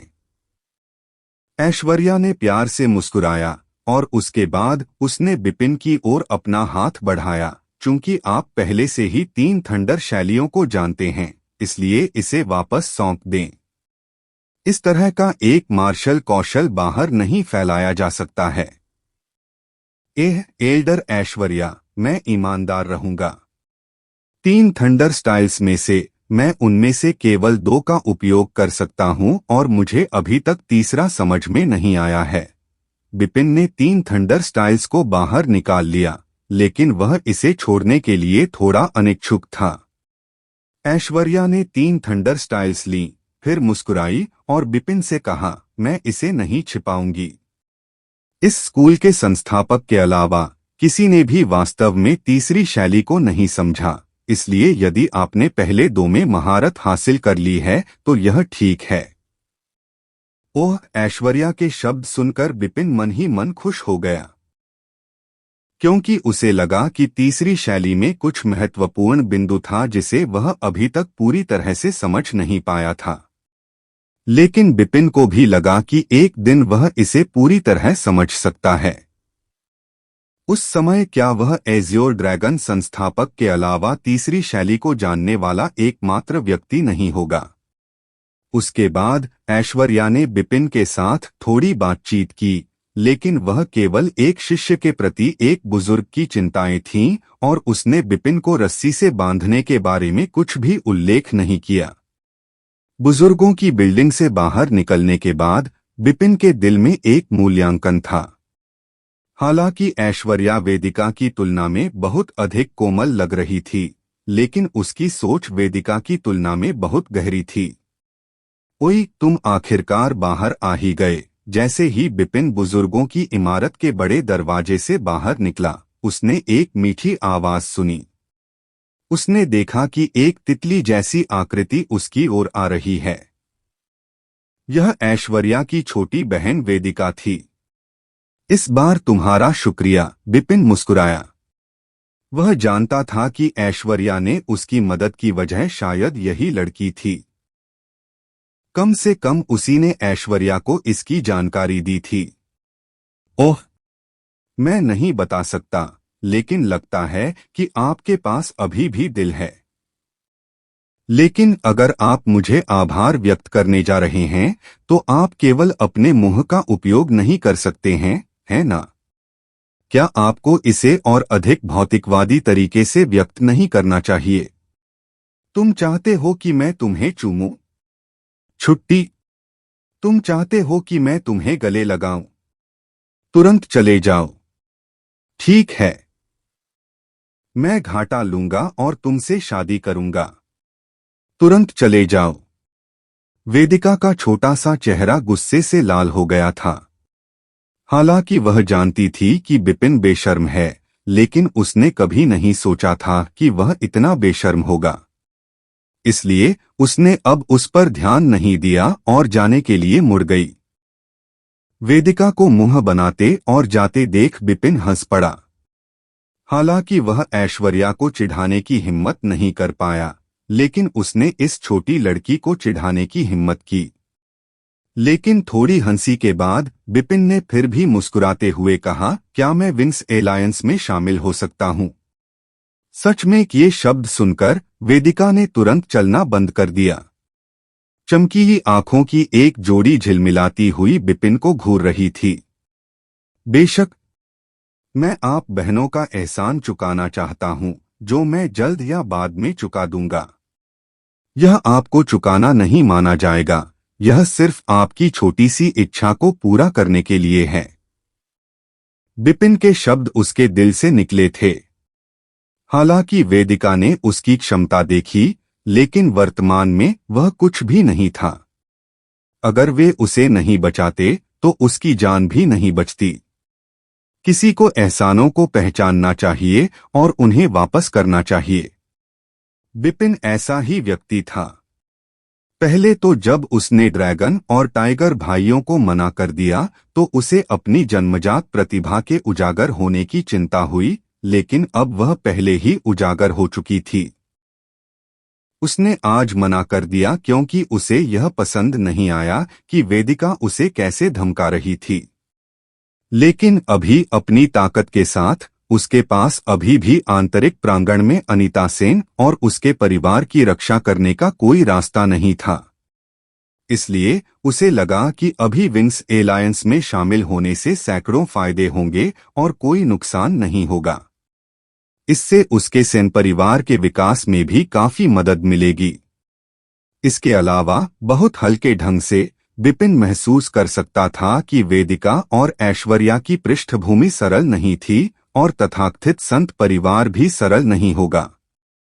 एक परिवार जिसके पास रहस्यमय तकनीकें हैं, वह बिल्कुल भी सामान्य शक्ति नहीं होगी। यह कम से कम एज्योर ड्रैगन स्कूल के बराबर होगा। इसलिए उन्होंने महसूस किया कि ऐश्वर्या और वेदिका का एज्योर ड्रैगन स्कूल में जाने का कारण एक ऐसे व्यक्ति को ढूंढना था जिसके पास वह ताकत हो जिससे वे उन्हें अपने परिवार से जोड़ सकें। ठीक उसी तरह जैसे सरचंद रॉय ने ऐश्वर्या से पूछा था, जब उसके पास इतनी ताकत थी तो वह भीतरी प्रांगण में क्यों रही, कोर एल्डर क्यों नहीं बन गई? ऐसा इसलिए था क्योंकि मुख्य शिष्यों को अन्य लोगों द्वारा आसानी से आकर्षित नहीं किया जा सकता था। लेकिन आंतरिक दरबार के अधिकांश शिष्य नए लोग थे। उन्हें आकर्षित करना आसान था और उन्हें आकर्षित करना और भी आसान था। अंत में वे बहनें अपने परिवार की शक्ति का विकास कर रही थीं। बिपिन ने भी उनके परिवार में शामिल होने का फैसला किया। टीएन यहाँ कबीला शब्द बेहतर विकल्प हो सकता था, लेकिन मैंने स्थिरता के लिए इसे परिवार ही रखा। तो तुम्हारे पास अभी भी थोड़ा विवेक है। यह सुनकर कि बिपिन वास्तव में सहमत था, वेदिका ने प्यार से मुस्कुराते हुए बिपिन से कहा, कल हमारे विंग्स एलायंस के लिए एक मिशन है, तुम भी शामिल हो जाओ। मिशन? किस मिशन में इतने सारे लोगों की भागीदारी जरूरी है?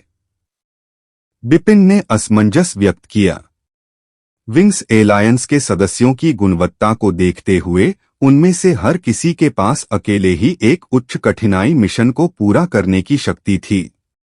उन्हें उसे भी शामिल करने की आवश्यकता क्यों होगी? तुम्हें लगता है कि यह मिशन सिलेक्शन लोकेशन पर किए गए मिशनों जैसा ही बेकार मिशन होगा? मैं तुम्हें यह बता दूंगा, विंग्स एलायंस कभी भी ऐसे मिशन नहीं करेगा। हम जो मिशन करते हैं वे कोर शिष्यों द्वारा किए जाने वाले मिशनों से ज्यादा आसान नहीं हैं, इसलिए बेहतर होगा कि तुम खुद को तैयार करो। इसके अलावा इस मिशन का इनाम भी बहुत उदार है। ऐसा इसलिए है क्योंकि कोई भी हमें मिशन नहीं दे रहा है, बल्कि हम मिशन से सब कुछ ले रहे हैं, वेदिका ने गंभीरता से कहा। अरे, हम कोई सामूहिक डकैती तो नहीं कर रहे हैं? बिपिन मुस्कुराया और बोला, बेवकूफ, कल दोपहर को यहां आकर मुझे ढूंढना। और हाँ, एज्योर ड्रैगन स्कूल के कपड़े मत पहनना। वेदिका ने बिपिन को एक कागज की पर्ची और एक बिल्ला दिया। पर्ची में कल मिलने का स्थान लिखा था और बिल्ला विंग्स एलायंस का प्रतीक था। अध्याय 47, एक गर्म रात्रिभोज। इसके अलावा क्या तलवार गठबंधन मेरे परिवार को मुसीबत में नहीं डालेगा? बिपिन को अपने बारे में चिंता नहीं थी। उसे केवल अनीता सेन और अन्य लोगों की चिंता थी। ऐसा नहीं हो सकता। स्वॉर्ड एलायंस रॉय एलायंस की तरह कोई बेकार गठबंधन नहीं है जो सिर्फ अपनी पृष्ठभूमि पर निर्भर करता है। उनके पास वाकई एक निश्चित मात्रा में ताकत है। लेकिन अगर वे मुसीबत मोल लेने की हिम्मत करते हैं तो मेरा विंग्स एलायंस उन्हें बता देगा कि आंतरिक कोर्ट में बॉस एलायंस कौन है। इतना कहकर वेदिका उछलकर चली गई। यह देखा जा सकता था कि उसका मूड बहुत अच्छा था।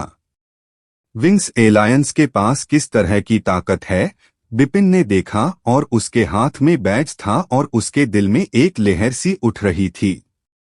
वह वेदिका के पिछले शब्दों से बता सकता था कि विंग्स एलायंस ने तलवार एलायंस को अपनी नजर में नहीं रखा।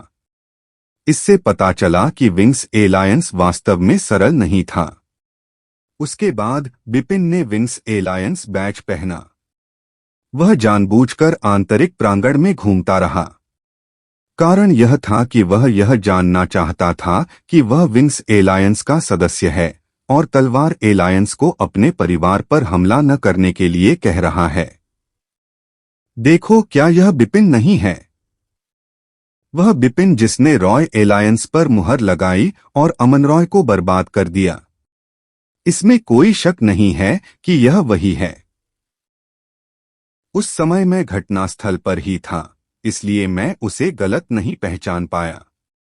लेकिन क्या उसे सजा विभाग द्वारा नहीं ले जाया गया था? वह यहाँ सुरक्षित और स्वस्थ कैसे आ सकता है?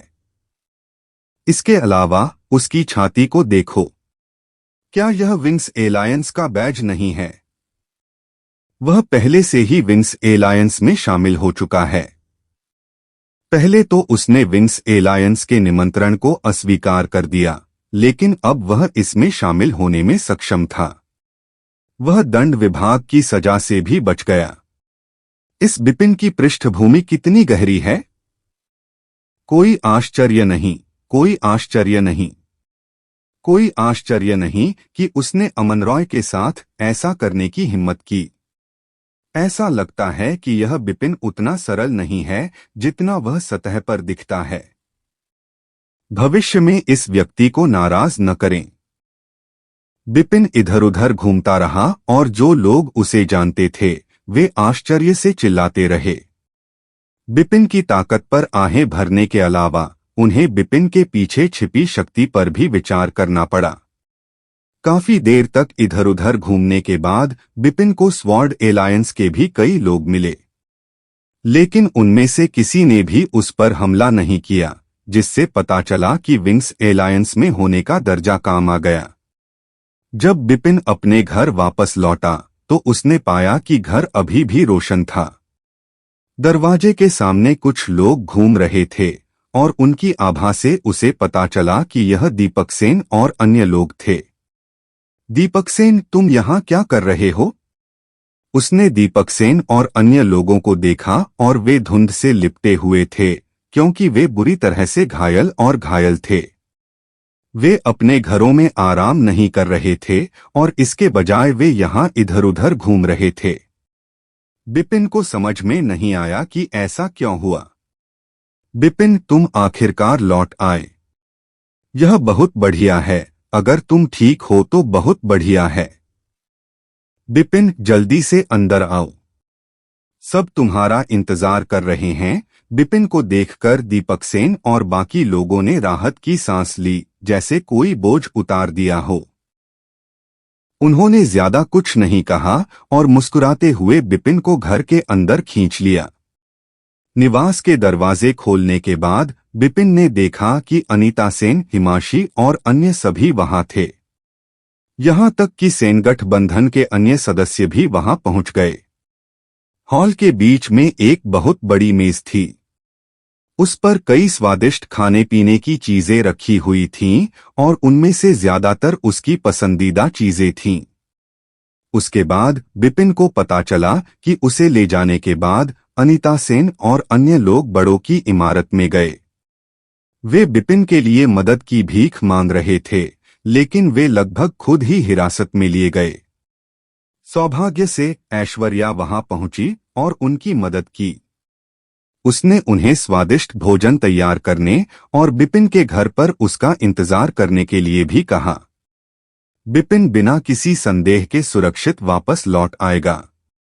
यह भोजन पहली बार नहीं था जब बिपिन ने अपने परिवार के साथ खाया था, लेकिन यह पहली बार था जब उसने परिवार का आराम महसूस किया था। उसके प्रति सभी की भावनाएं दिल से थीं। यह सब ईमानदारी से था। बहुत से लोग बिपिन के प्रति आभारी थे और बिपिन को वास्तव में वह ईमानदारी भरा व्यवहार पसंद आया। अगले दिन सुबह बिपिन जल्दी उठा और उसने कल मिले सभी मिशन प्लेट्स निकाल लिए।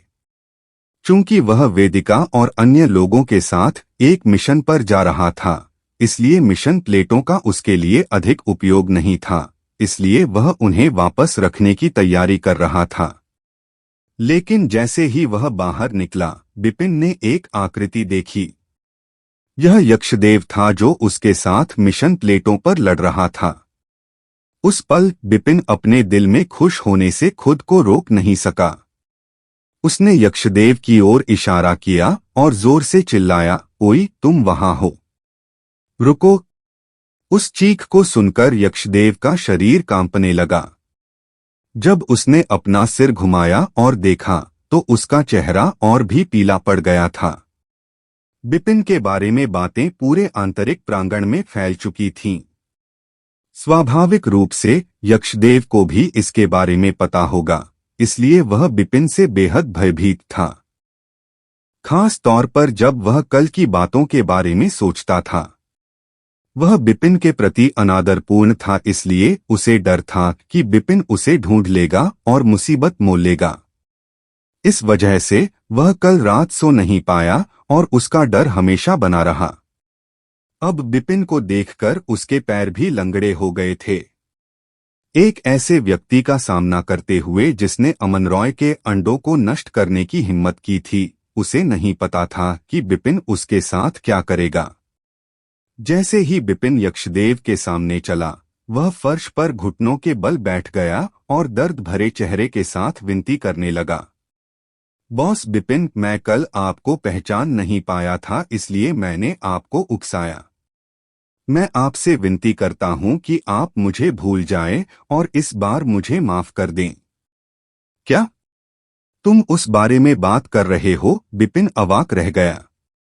उसके बाद उसने अपना बैग यक्षदेव को दिया और मुस्कुराते हुए कहा, भाई, अगर आपको कोई आपत्ति न हो तो इन्हें मिशन चयन स्थान पर वापस लौटाने में मेरी मदद करें। हम तुमने मुझे इसके लिए बुलाया है? यक्षदेव ने अजीब तरीके से बैग लिया और वह थोड़ा असमंजस में था। वास्तव में मैं आपको यह बताना चाहता था कि जो मिशन आपको पसंद आया वह यही है। आपको परेशान करने के लिए क्षमा करें। बिपिन ने यक्षदेव के कंधों को थपथपाया और अपने मिशन सभा स्थल की ओर भाग गया। बिपिन को देखते हुए जो एक पल में गायब हो गया था और साथ ही उसके चारों ओर भीड़ को देखते हुए जो उसे घूरते हुए एक अजीब नजर का इस्तेमाल कर रही थी, यक्षदेव ने मन ही मन कोसा, धिक्कार है, यह बहुत शर्मनाक है। वेदिका के बैठक स्थल की ओर बढ़ते हुए बिपिन ने एज्योर ड्रैगन स्कूल से निकलने के बाद साधारण कपड़े पहन लिए और दोपहर होने से पहले एक परित्यक्त मंदिर में चला गया। मंदिर में प्रवेश करने से पहले बिपिन ने अपनी आत्मिक शक्ति का प्रयोग किया और उसे लगा कि अंदर 7 लोग हैं। मंदिर में प्रवेश करने के बाद वहां वास्तव में 7 पुरुष और महिलाएं थीं। 7 में से उसने 3 परिचित चेहरे देखे। एक वेदिका थी, अन्य 2 ड्रैगन और टाइगर भाई थे। लेकिन बिपिन बाकी 4 लोगों को नहीं पहचान पाया। हालांकि वह उनकी ताकत की पुष्टि नहीं कर सका, लेकिन वह उनके चेहरों से बता सकता था कि वे 4 लोग कोई साधारण लोग नहीं थे। एक नर और मादा अपना स्नेह ऐसे दिखा रहे थे जैसे आसपास कोई हो ही नहीं। ऐसा लग रहा था जैसे उन्हें डर था कि दूसरे लोग यह न जान लें कि वे रिश्ते में हैं। लेकिन ध्यान देने लायक बात यह थी कि उस नर ने गुलाबी रंग का लंबा गाउन पहना हुआ था। उसके सिर पर आड़ू के फूल भी थे और वह बिल्कुल विकृत व्यक्ति जैसा दिख रहा था। दूसरी ओर महिला ने काफी मर्दाना कपड़े पहने थे, लेकिन उसका चेहरा अभी भी एक महिला की तरह था। हालांकि वह वेदिका जितनी सुंदर नहीं थी, फिर भी उसे अच्छी गुणवत्ता के रूप में गिना जा सकता था।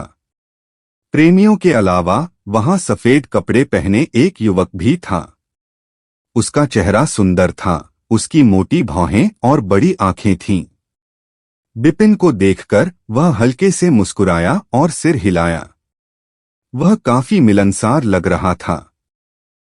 दूसरी ओर एक नीले कपड़े पहने पुरुष था और वह बिल्कुल विपरीत था। बिपिन को देखने के बाद उसने उसे तिरस्कार से देखा और ठंडी सांस ली। उसके बाद उसका मुंह ऊपर की ओर मुड़ गया जैसे कि उसे बिपिन से कोई गहरी नफरत हो। अध्याय 48 कब्र लूटना। आओ आओ आओ, मैं तुम्हें परिचय कराती हूँ। यह हमारे विंग्स एलायंस का सबसे नया सदस्य है, बिपिन। वह युवा लग सकता है, लेकिन वह कोई साधारण व्यक्ति नहीं है। वेदिका मुस्कुराई और परिचय शुरू किया। क्या वह तुमसे छोटा है? वेदिका, सफेद कपड़े पहने पुरुष ने बिपिन की ओर विनम्रता से हाथ मिलाया। मैं तनिष्क हूँ।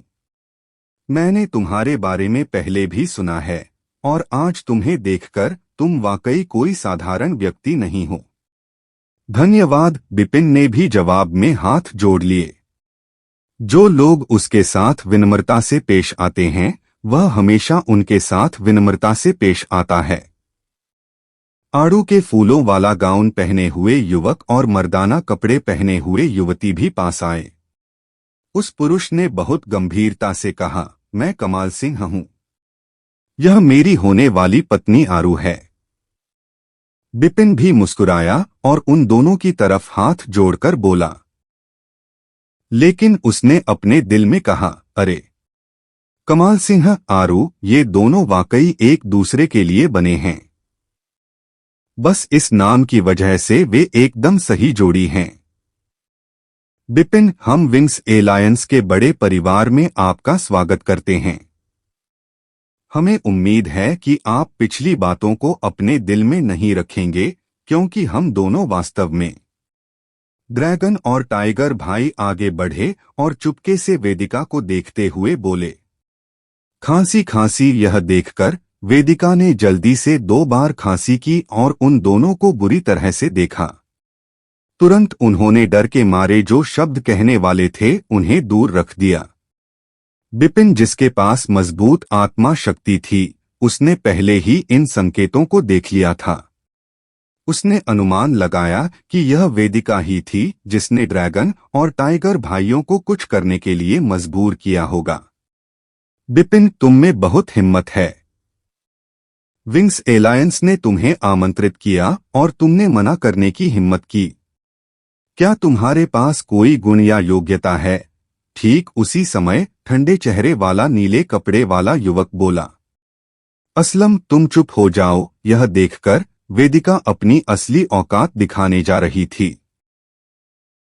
वेदिका, उसे अपनी बात पूरी करने दो। लेकिन बिपिन ने वेदिका को अपने पीछे खींच लिया, मुस्कुराया, असलम को घूरा और फिर कहा, तुम क्या कहना चाहती हो?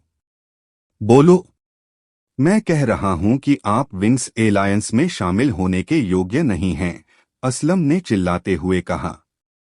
फुसफुसाहट। बिपिन के चेहरे के भाव बदल गए और उसने अचानक अपने हाथ हिलाए। एक मायावी हथेली बाहर आई और असलम की छाती की ओर थपथपाई। उस पल हर कोई हैरान रह गया।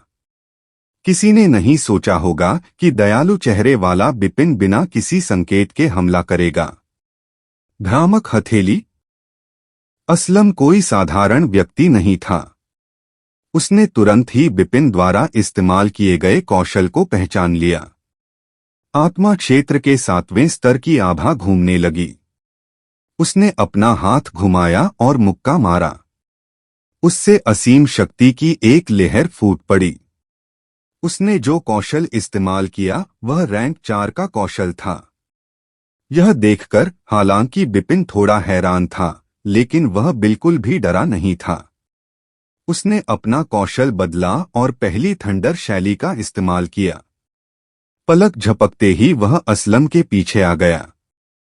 उसके बाद एक और इल्यूजनरी पाम आया और उसने उसकी पीठ की ओर जाकर हमला किया। टकराना। वह हथेली बिना किसी दुर्घटना के फंस गई। असलम बचाव नहीं कर सका और उसका चेहरा फर्श पर गिर गया। बुरी तरह से फर्श पर लेटने के बाद वह रुकने से पहले कुछ मीटर भाग गया। इस आदमी के पास वाकई बहुत मजबूत तरीके हैं। यह देखकर वेदिका के अलावा वहां मौजूद सभी लोग चौंक गए और उनकी आंखें चमक उठीं। खास तौर पर ड्रैगन और टाइगर भाई। वे इतने चौंक गए कि उनके मुंह खुल गए। उनकी यादों में बिपिन एक बहुत ही कमजोर व्यक्ति था, या कम से कम उन दोनों के सामने तो कमजोर था। लेकिन अब उन्हें पता चल गया था कि वे और अधिक गलत नहीं हो सकते। अगर असलम बिपिन का प्रतिद्वंद्वी नहीं होता तो भाई उसे और अधिक नहीं हरा पाते। इससे साफ पता चलता है कि बिपिन ने पहले अपनी ताकत छिपाई थी। पहले की बातचीत में वह स्पष्ट रूप से दोनों को अपनी मर्जी से चलने दे रहा था। उस पल उन दोनों को पता चल गया कि क्यों ऐश्वर्या और बड़े गंगाधर ने बिपिन को हर कीमत पर विंग्स एलायंस में शामिल होने की सिफारिश की थी। ऐसा इसलिए था क्योंकि बिपिन के पास वास्तव में योग्यता थी। क्या आप जानते हैं कि मैं अब योग्य हूं या नहीं? बिपिन ने ठंडे स्वर में मुस्कुराते हुए असलम की ओर देखते हुए कहा, जो जमीन से ऊपर चढ़ रहा था। तुम कमीने! जैसे ही असलम उठे, वह अचानक गुस्से से चिल्लाया और एक बार फिर बिपिन की ओर लपका। फुसफुसाहट, लेकिन ठीक उसी समय तनिष्क का शरीर चमक उठा और तुरंत असलम के सामने प्रकट हो गया। जैसे ही उसने रास्ता रोका, उसने भारी आवाज में कहा, अभी अभी बिपिन ने तुम्हारे लिए कुछ सम्मान छोड़ा है। दुख की तलाश मत करो। असलम स्पष्ट रूप से तनिष्क से थोड़ा डर गया था। बिपिन के हमले के बारे में सोचने के बाद उसने भी ठंडे स्वर में नाक सिकोड़ी और कहा कि अब और नहीं। आत्मा क्षेत्र का 8वां स्तर। बिपिन के लिए वह आश्चर्यचकित होकर चुपचाप आहें भर रहा था। वह पहले से ही तनिष्क की आभा महसूस कर सकता था। वह वेदिका जैसा ही था, वह भी 8वें स्तर पर था। ठीक है, इसे बिना लड़े आप एक दूसरे को नहीं जान पाएंगे, कहते हैं। समय कम है, इसलिए चलो जल्दी से चलते हैं। उस समय कमाल सिंह ने कहा। उसके आह्वान पर कई लोग मंदिर से बाहर निकलने लगे। वेदिका बिपिन के सामने चली गई और मुस्कुराते हुए बोली, आप बहुत दबंग हैं। उन्होंने कुछ कहा भी नहीं और आप सीधे उन पर हमला कर देते हैं। उसने इसके लिए कहा था। बिपिन ने अपने होठों को मोड़ लिया। ठीक है। असल में मुझे तुम्हारा गुस्सा पसंद है जब यह ऐसा होता है। वेदिका ने प्यार से मुस्कुराया और अपनी कमर के पर्स से एक किताब निकाली और बिपिन को दे दी। यह क्या है? बिपिन ने किताब ली और पाया कि किताब काफी पुरानी थी। उसके पन्ने जल्दी ही टूट रहे थे। लेकिन जब बिपिन ने किताब पर लिखे शब्दों को देखा तो उसकी आंखें चमक उठीं। उस पर लिखा था, शुरुआती स्तर की रहस्यमय तकनीक, श्वास तकनीक। यह वास्तव में एक रहस्यमय तकनीक है। यह चुप रहो। यह सुनकर वेदिका ने तुरंत अपने हाथों से बिपिन के मुंह को ढक दिया। वह घबराकर मंदिर के बाहर देखने लगी और उसे डर था कि बाहर के लोग उनकी बात सुन लेंगे। वेदिका, आप, यह कुछ भी नहीं है। मैंने कल तुमसे वादा किया था कि अगर तुम विंग्स एलायंस में शामिल हो गए तो मैं तुम्हें साधना के लिए रहस्यमय तकनीक दूंगी। मैं बस अपना वादा पूरा कर रही हूं, वेदिका ने उदासीनता से कहा। उन शब्दों से बिपिन को बहुत असहज महसूस हुआ। कल बहनों ने उसकी मदद की थी, इसलिए बिपिन पहले से ही उनका बहुत बड़ा एहसानमंद था। उसे कीमत के रूप में रहस्यमय तकनीकों का उपयोग करने की आवश्यकता नहीं थी। लेकिन वेदिका ने इन बातों की परवाह नहीं की और इससे उसे बहुत खेद हुआ, इसलिए उसने धीरे से कहा, धन्यवाद। क्या शुक्रिया? जल्दी से इसे दूर रख दो। उन्हें इसे देखने मत दो। इसके अलावा इसे किसी दूसरे व्यक्ति को साधना करने के लिए मत देना, वरना मैं तुम्हारी खाल फाड़ दूंगी। वेदिका ने बिपिन के सामने अपनी छोटी मुट्ठी को जोर से लहराया और फिर कूदते उछलते हुए बाहर भाग गई। प्यारी, सुंदर और ईमानदार लड़की को देखकर वेदिका के प्रति बिपिन की धारणा कई गुना बेहतर हो गई। बिपिन और समूह पश्चिम की ओर चलते रहे। घोड़ों पर 2 दिन और 2 रातें बिताने के बाद वे पहले ही एज्योर ड्रैगन स्कूल की सीमाओं को छोड़ चुके थे और वे स्पष्ट रूप से स्कूल मिशन नहीं कर रहे थे। वेदिका, हम वास्तव में क्या कर रहे हैं? क्या हम इतनी दूर जाकर बहुत समय बर्बाद नहीं कर रहे हैं? बिपिन ने धीरे से पूछा।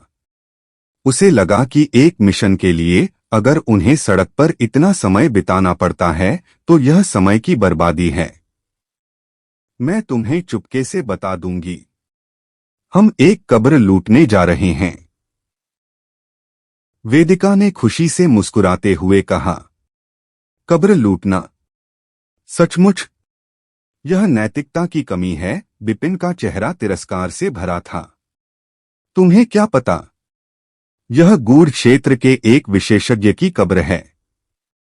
न केवल वहां बड़ी मात्रा में आध्यात्मिक दवाइयां छिपी हुई हैं, बल्कि मूल दवाइयां और यहां तक कि गूढ़ दवाइयां भी हैं।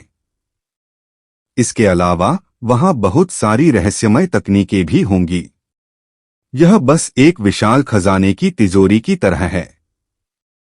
अगर आपको लगता है कि इन कार्यों में नैतिकता की कमी है तो आप नहीं आ सकते। वेदिका ने ठंडी सांस ली और कहा, यह एक गहन क्षेत्र विशेषज्ञ की कब्र है। मूल चिकित्सा, गहन चिकित्सा, रहस्यमय तकनीक। बिपिन आश्चर्यचकित था। मार्शल साधना के मार्ग पर ज्ञात क्षेत्र थे, आत्मा क्षेत्र, मूल क्षेत्र, गहन क्षेत्र और स्वर्ग क्षेत्र। यदि मूल क्षेत्र तक अच्छी योग्यता के साथ पहुंचा जा सकता था तो गहन क्षेत्र तक केवल उन प्रतिभाशाली लोगों द्वारा ही पहुंचा जा सकता था जिनमें अत्यंत अच्छी प्रतिभा थी।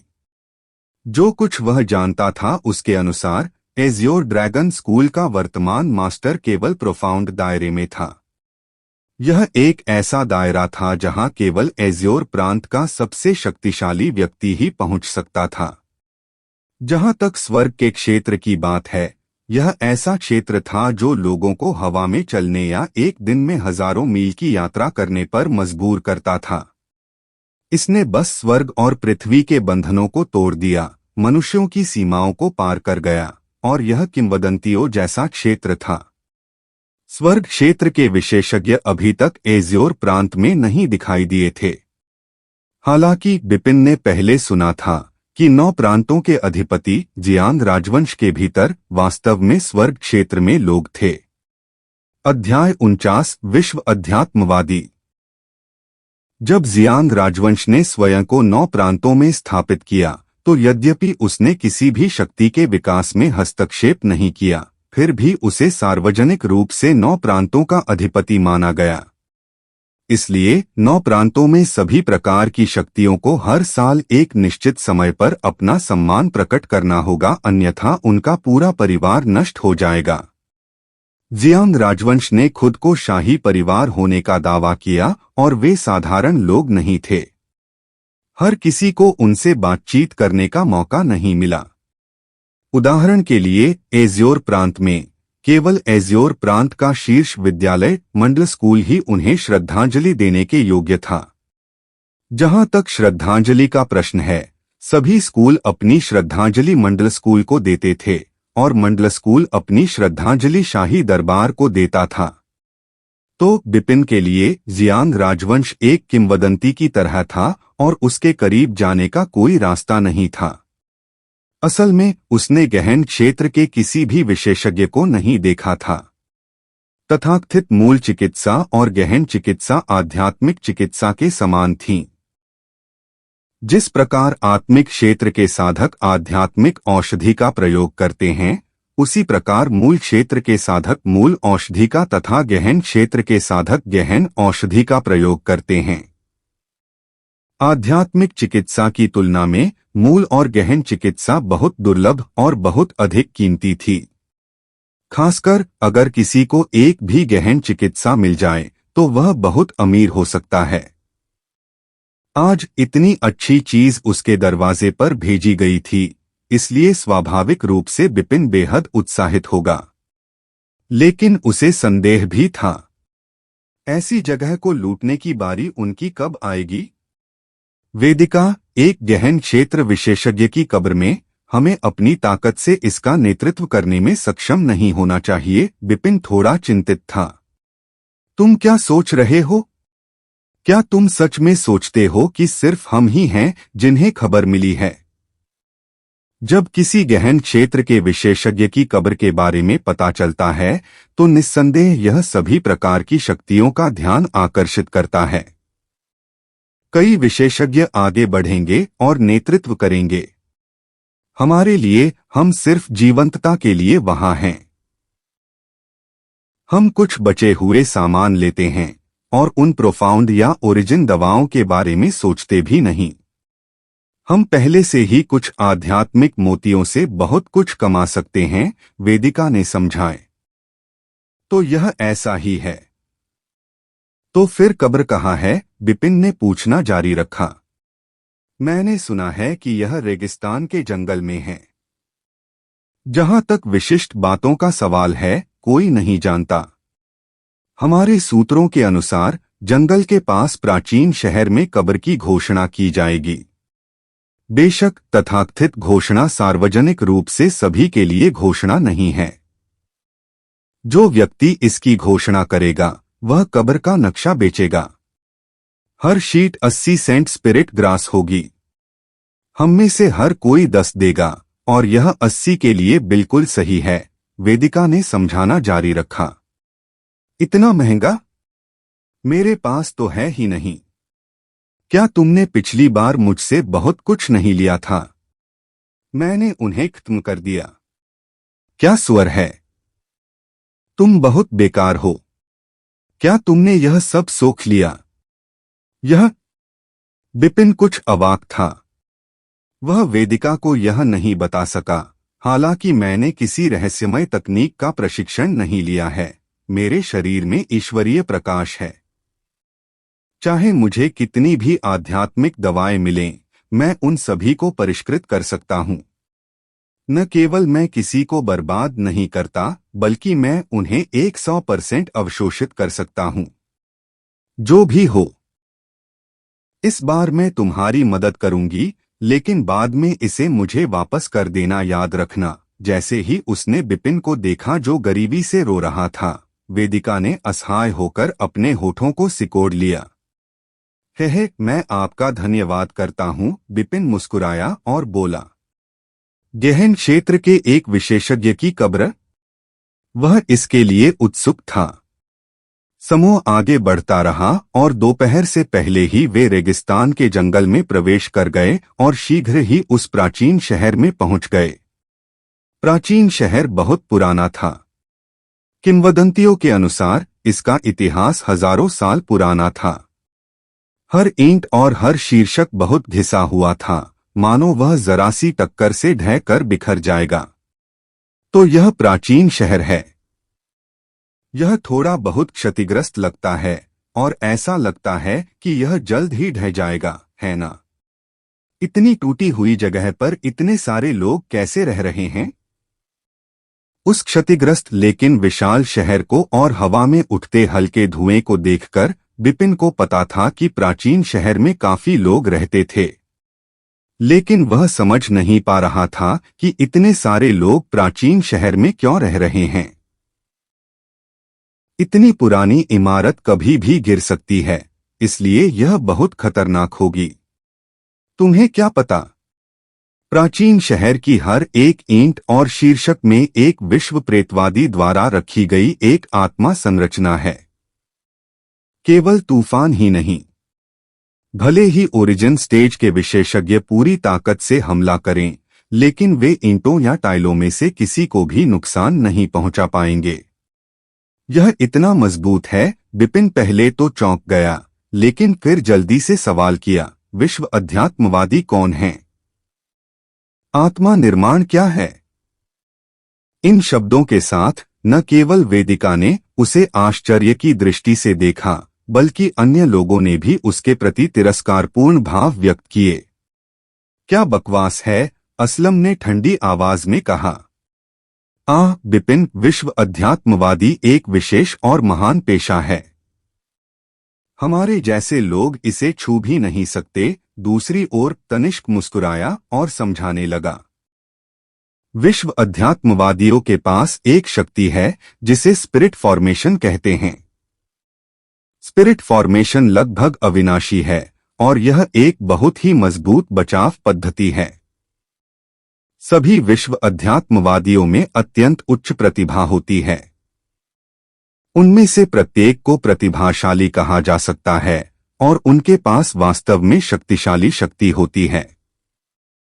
उनकी मजबूत अवलोकन शक्ति और आत्मा निर्माण से प्राप्त विशेष शक्ति के अलावा वे अपने क्षेत्र में लगभग बेजोड़ हैं। इसके अलावा विश्व आत्मवादी की विशिष्टता के कारण प्रत्येक विश्व आत्मवादी कई शक्तियों के निमंत्रण का लक्ष्य है। विभिन्न शक्तियों के स्कूल जिनके पास वर्ल्ड स्पिरिटिस्ट है, उनके बचाव के लिए एक आसमान छूता उन्नयन होगा। जहां तक एज्योर ड्रैगन स्कूल की बात है, हमने वर्ल्ड स्पिरिटिस्ट मांगने के लिए बहुत अधिक कीमत चुकाई है। ओह, अगर यह इतना प्रभावशाली है तो आपने ऐसा क्यों कहा कि विश्व अध्यात्मवादी ऐसी चीज नहीं है जिसे हम छू सकें? बिपिन ने उत्सुकता से पूछा। हाँ, क्योंकि साधना तो हर कोई कर सकता है, लेकिन विश्व आत्मवादी बनने के लिए व्यक्ति के पास आत्मिक शक्ति होनी चाहिए, और यह आत्मिक शक्ति अत्यंत दुर्लभ है, इसलिए स्वाभाविक रूप से साधारण लोग इसे छू नहीं सकते। यही कारण है कि विश्व आत्मवादी इतने महान हैं। तनिष्क ने समझाना जारी रखा। आत्मिक शक्ति है न, ये शब्द सुनकर बिपिन खुद को रोक नहीं सका और अपनी नजर वेदिका की ओर घुमाई। उसे पहले से ही पता था कि वह लड़की उसे क्यों फंसाना चाहती थी। तुम मुझे क्यों देख रहे हो? भले ही तुम्हारे पास आत्मा की शक्ति हो, लेकिन तुम्हें सिखाने वाले किसी विश्व अध्यात्मवादी के बिना तुम अपने पूरे जीवन में एक नहीं बन सकते। जैसे कि वह जानती थी कि बिपिन क्या सोच रहा था, वेदिका ने अपने होंठ ऊपर कर लिए। क्या तनिष्क ने अभी नहीं कहा कि हमारे एज्योर ड्रैगन स्कूल में एक विश्व स्पिरिटिस्ट है? बिपिन ने हंसते हुए कहा।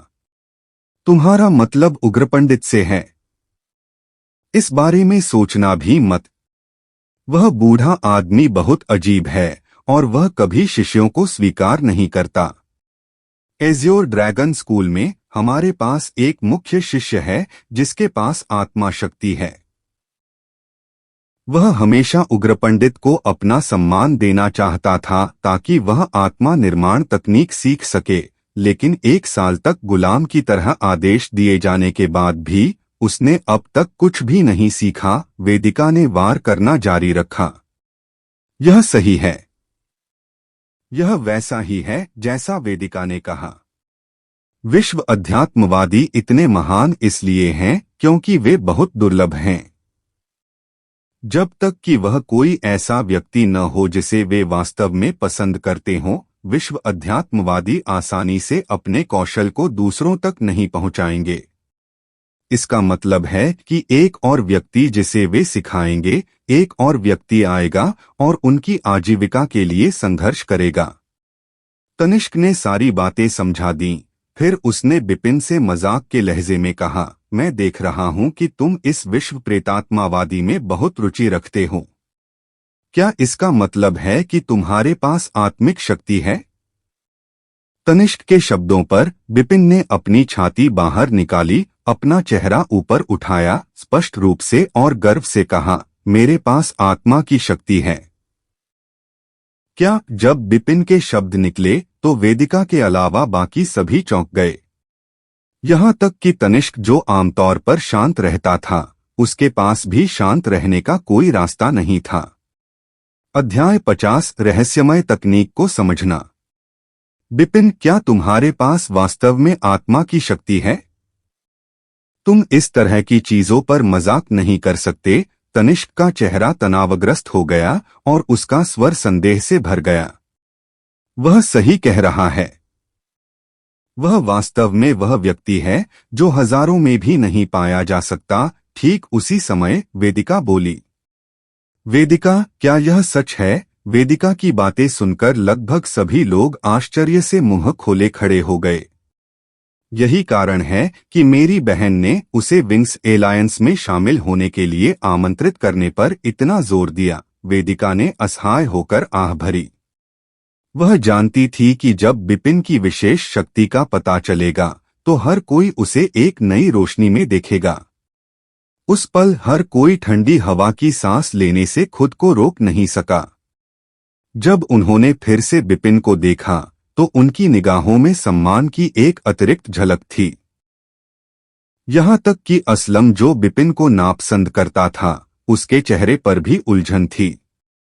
जाहिर है उसे पछतावा हो रहा था क्योंकि उसने पहले बिपिन का अनादर किया था। जिस व्यक्ति के पास आत्मिक शक्ति है वह 10,000 लोगों के बीच भी नहीं दिखाई देगा। यहाँ तक कि अगर वे 1,00,000 लोग भी हों तो भी एक भी नहीं होगा। आज तक पूरे एज्योर ड्रैगन स्कूल में सिर्फ 2 लोग थे जिनके पास आत्मा की शक्ति थी। अगर बिपिन को भी इसमें शामिल कर लिया जाए तो भी सिर्फ 3 ही होंगे। उनके जैसे लोगों में स्वाभाविक रूप से साधना के लिए उच्च प्रतिभा थी। उनकी समझ कौशल भी बहुत तेज थी और उनके अवलोकन कौशल और भी अधिक डरावने थे। भले ही वे विश्व अध्यात्मवादी बनने में सक्षम न हों, लेकिन सिर्फ साधना पक्ष में वे बड़ी उपलब्धियां हासिल कर सकते थे। उनके जैसे लोगों को नाराज नहीं किया जा सकता था क्योंकि जन्म से पहले ही उन्हें असाधारण होना तय था। स्वाभाविक रूप से चूंकि असलम ने पहले भी बिपिन के साथ ऐसा व्यवहार किया था, इसलिए उसके मन में कुछ डर था। बिपिन, कृपया मेरे पिछले कार्यों से नाराज मत होइए। माफी के तौर पर मैं कब्र के लिए नक्शा खरीदने में आपके हिस्से का भुगतान करूंगा। जैसा कि उसने सोचा था, असलम ने वास्तव में बिपिन से सीधे माफी मांगी। हालांकि लोग उसके अचानक किए गए कामों से हैरान थे, लेकिन यह समझ में आने वाली बात थी। अगर वे उसकी जगह होते तो वे भी यही करते। तो फिर धन्यवाद, बिपिन ने खुशी से इसे स्वीकार कर लिया। 10 संत आत्मा घास कोई छोटी संख्या नहीं थी। अगर कोई उसके लिए भुगतान करने को तैयार था तो स्वाभाविक रूप से बिपिन स्वीकार करने को तैयार होगा। थोड़ी बातचीत के बाद वे आखिरकार प्राचीन शहर में प्रवेश कर गए।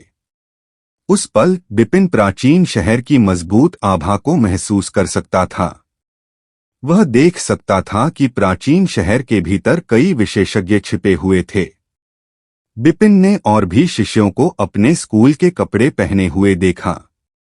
उन्होंने पहचान लिया कि वे 1000 पवन विद्यालय के शिष्य थे। सेन परिवार के संभव सेन ने विद्यालय में साधना की थी। ऐसा लगता है कि इस मकबरे की खबर ने वास्तव में काफी लोगों को आकर्षित किया है, बिपिन ने आह भरते हुए कहा। बेशक, इस मकबरे के बारे में खबर पहले ही लीक हो चुकी थी और आसपास की सभी ताकतें यहां आ पहुंची थीं। जल्दी या बाद में संघर्ष होगा, वेदिका ने चुपके से समझाया। क्या आप यह कह रहे हैं कि एज्योर ड्रैगन स्कूल भी लोगों को यहां भेजेगा? बिपिन ने बारीकी से पूछा, क्योंकि एज्योर ड्रैगन स्कूल और रेगिस्तान के बीच की दूरी कम ही कही जा सकती है। बेशक, इस रेगिस्तानी जंगल के सबसे नजदीकी स्कूल एज्योर ड्रैगन स्कूल और 1000 वाइंड स्कूल हैं। अगर 1000 वाइंड स्कूल को खबर मिल गई तो एज्योर ड्रैगन स्कूल भी आ जाएगा। इसके अलावा हमारा एज्योर ड्रैगन स्कूल जिस तरह से काम करता है, उसे देखते हुए जो लोग भेजे जाएंगे वे निश्चित रूप से मुख्य शिष्य और मुख्य एल्डर होंगे। शायद उग्रपंडित एल्डर भी आएंगे, वेदिका ने कहा। क्या यह एज्योर ड्रैगन स्कूल और 1000 वाइंड स्कूल के बीच लड़ाई नहीं बन जाएगी? बिपिन ने पूछा। इसलिए हम साधारण कपड़े पहनते हैं और राहगीर होने का नाटक करते हैं। इस तरह हम अनावश्यक संघर्षों से बच सकते हैं, क्योंकि ऐसे समय में संघर्षों का फायदा उठाना हमारे लिए सबसे अच्छा तरीका है। वे सड़क खोल सकते हैं और वे खजाने के लिए लड़ सकते हैं। जब तक हमें कुछ कबाड़ मिल जाए, यह पर्याप्त होगा। वेदिका का प्यारा चेहरा उस दुष्ट मुस्कान से भरा था। तो यह पता चला कि उसने पहले से ही सारी तैयारियां कर ली थीं। उस लड़की को देखकर, जो केवल 14 साल की थी, बिपिन ने असहाय होकर अपना सिर हिलाया। वह पूरी तरह से कल्पना कर सकता था कि जब वह बड़ी हो जाएगी तो उसकी साजिशें उसकी बड़ी बहन ऐश्वर्या से ज्यादा खराब नहीं होंगी। क्योंकि कब्र की स्थिति की घोषणा नहीं की गई थी, बिपिन और अन्य लोग समाचार के लिए प्राचीन शहर में केवल अस्थायी रूप से इंतजार कर सकते थे। एक सराय में अपने कमरे का दरवाजा बंद करने के बाद बिपिन बहुत अधीर था, क्योंकि उसने रहस्यमय तकनीक पुस्तक श्वास तकनीक निकाली थी। रहस्यमय तकनीकों को शुरुआती स्तर, मध्य स्तर और उच्च स्तर में विभाजित किया गया था। हालांकि श्वास तकनीक केवल एक शुरुआती स्तर की रहस्यमय तकनीक थी, लेकिन यह पहले से ही बहुत मूल्यवान थी क्योंकि इसमें अजीबोगरीब साधना के प्रभाव शामिल थे। वरना वेदिका के लिए अपनी उम्र में इतना मजबूत होना संभव नहीं होता। यहाँ तक कि बिपिन को भी इस बात से थोड़ा डर लगा। थोड़ा पढ़ने के बाद बिपिन को श्वास तकनीक थोड़ी समझ में आ गई। महत्वपूर्ण हिस्सा स्वाभाविक रूप से नाक से सांस लेना और सांस लेते समय आध्यात्मिक ऊर्जा को घुमाना था। ऊर्जा को शरीर में कुछ मेरिडियन चैनलों में ले जाना था और अंत में पूरे शरीर में दौड़कर ऐसी शक्ति बनानी थी जो सामान्य लोगों से कहीं ज्यादा हो। हालांकि यह कहना जितना आसान था, करना उतना ही मुश्किल था, लेकिन यह सिर्फ आम लोगों पर ही लागू होता था। बिपिन के लिए यह बिल्कुल भी मुश्किल नहीं था। एक बार देखने के बाद ही वह इसका मतलब समझ गया। बिपिन के पास जन्म के समय ऐसी समझ शक्ति नहीं थी। हालांकि बिपिन की समझ शक्ति पहले बहुत अधिक थी, लेकिन यह स्पष्ट था कि आत्मा शक्ति प्राप्त करने के बाद उसका मस्तिष्क और अधिक तेज हो गया। हूँ खड़े होकर कुछ बार गहरी सांस लेने के बाद बिपिन ने श्वास तकनीक का प्रयास किया। जैसे ही ऊर्जा का समाधान हुआ, बिपिन को लगा कि उसके शरीर के भीतर आध्यात्मिक ऊर्जा एक उभरे हुए ड्रैगन की तरह थी जो उसके शरीर में दहाड़ने लगी थी। जब ऐसी मजबूत आध्यात्मिक ऊर्जा विशेष मेरिडियन के साथ चली गई, तो बिपिन की शक्ति तुरंत कई गुना बढ़ गई। यह शक्ति बहुत मजबूत है। अपनी मुट्ठी बंद करके और आध्यात्मिक ऊर्जा को महसूस करते हुए जो बहुत मजबूत हो गई थी, बिपिन को बेहद खुशी महसूस हुई। बिपिन की शक्ति सामान्य लोगों की तुलना में अधिक मजबूत थी। इसका कारण यह था कि उसके शरीर में ईश्वरीय प्रकाश था, जिससे उसकी आध्यात्मिक ऊर्जा की गुणवत्ता दूसरों की तुलना में बेहतर थी। दूसरी ओर रहस्यमय तकनीकों की शक्ति, इसमें शरीर के भीतर आध्यात्मिक ऊर्जा को बदलने के लिए विशेष तरीकों का उपयोग किया जाता था और इसे दूसरों की तुलना में अधिक मजबूत बनाया जाता था। आज बिपिन के पास दोनों ही थे और उसकी ताकत सामान्य लोगों से कहीं ज्यादा थी। उसके अनुमान के अनुसार अगर वह वेदिका से द्वंद्व करता है तो शायद वह हार न जाए। लेकिन वेदिका आत्मा क्षेत्र के 8वें स्तर पर थी और उसने पहले रहस्यमय तकनीकों में भी साधना की थी। बिपिन आत्मा क्षेत्र के केवल 6वें स्तर पर था। उस शक्ति अंतर के साथ फिर भी अगर वह उससे लड़ने में सक्षम था तो यह बस पराजित था। इसके साथ क्या मैं इस वर्ष की मुख्य शिष्य परीक्षा में भाग ले सकता हूं? अपनी वर्तमान ताकत का आकलन करने के बाद बिपिन उत्साहित होने लगा। एज्योर ड्रैगन स्कूल की कोर डिसिप्लिन परीक्षा हर साल आयोजित की जाती थी और तारीखों को देखते हुए इस साल की परीक्षा करीब आ रही थी। इनर कोर्ट डिसिप्लिन परीक्षा की तुलना में कोर डिसिप्लिन परीक्षा में आयु सीमा थी, यानी 18 वर्ष से कम आयु के छात्र। इससे कोई फर्क नहीं पड़ता था कि आप कितने मजबूत हैं या आप में कितनी प्रतिभा है। अगर आप आयु सीमा पार कर गए तो आपको भाग लेने की अनुमति नहीं दी जाएगी। बिपिन को जो पता था उसके अनुसार जब तक आपकी शक्ति आत्मिक क्षेत्र के 8वें स्तर तक पहुंच जाती है, तब तक आप मुख्य शिष्य परीक्षा में शामिल हो सकते हैं और इसे पास करने की बहुत संभावना है। मुख्य शिष्य वे थे जिन पर एज्योर ड्रैगन स्कूल ने अपना विकास केंद्रित किया। यहाँ तक कि मुख्य शिष्यों के परिवारों को भी एज्योर ड्रैगन स्कूल का संरक्षण प्राप्त था। जब तक बिपिन एक मुख्य शिष्य बन सकता है, इससे न केवल उसकी साधना में मदद मिलेगी बल्कि इससे उसके सेन परिवार के विकास में भी काफी मदद मिलेगी। बिपिन ने सोचा कि यदि वह मुख्य शिष्य बन गया तो देवसेन और सेन परिवार के खुश चेहरे दिखाई देंगे, इसलिए वह भी एक मुख्य शिष्य बनने के लिए उत्सुक था। धप धप धप, लेकिन ठीक उसी समय बिपिन के दरवाजे पर किसी ने दस्तक दी। दरवाजा खोलने के बाद बिपिन को पता चला कि प्यारी और आकर्षक वेदिका अपने दोनों हाथों को अपनी पीठ के पीछे रखे हुए मुस्कुराते हुए उसकी ओर देख रही थी।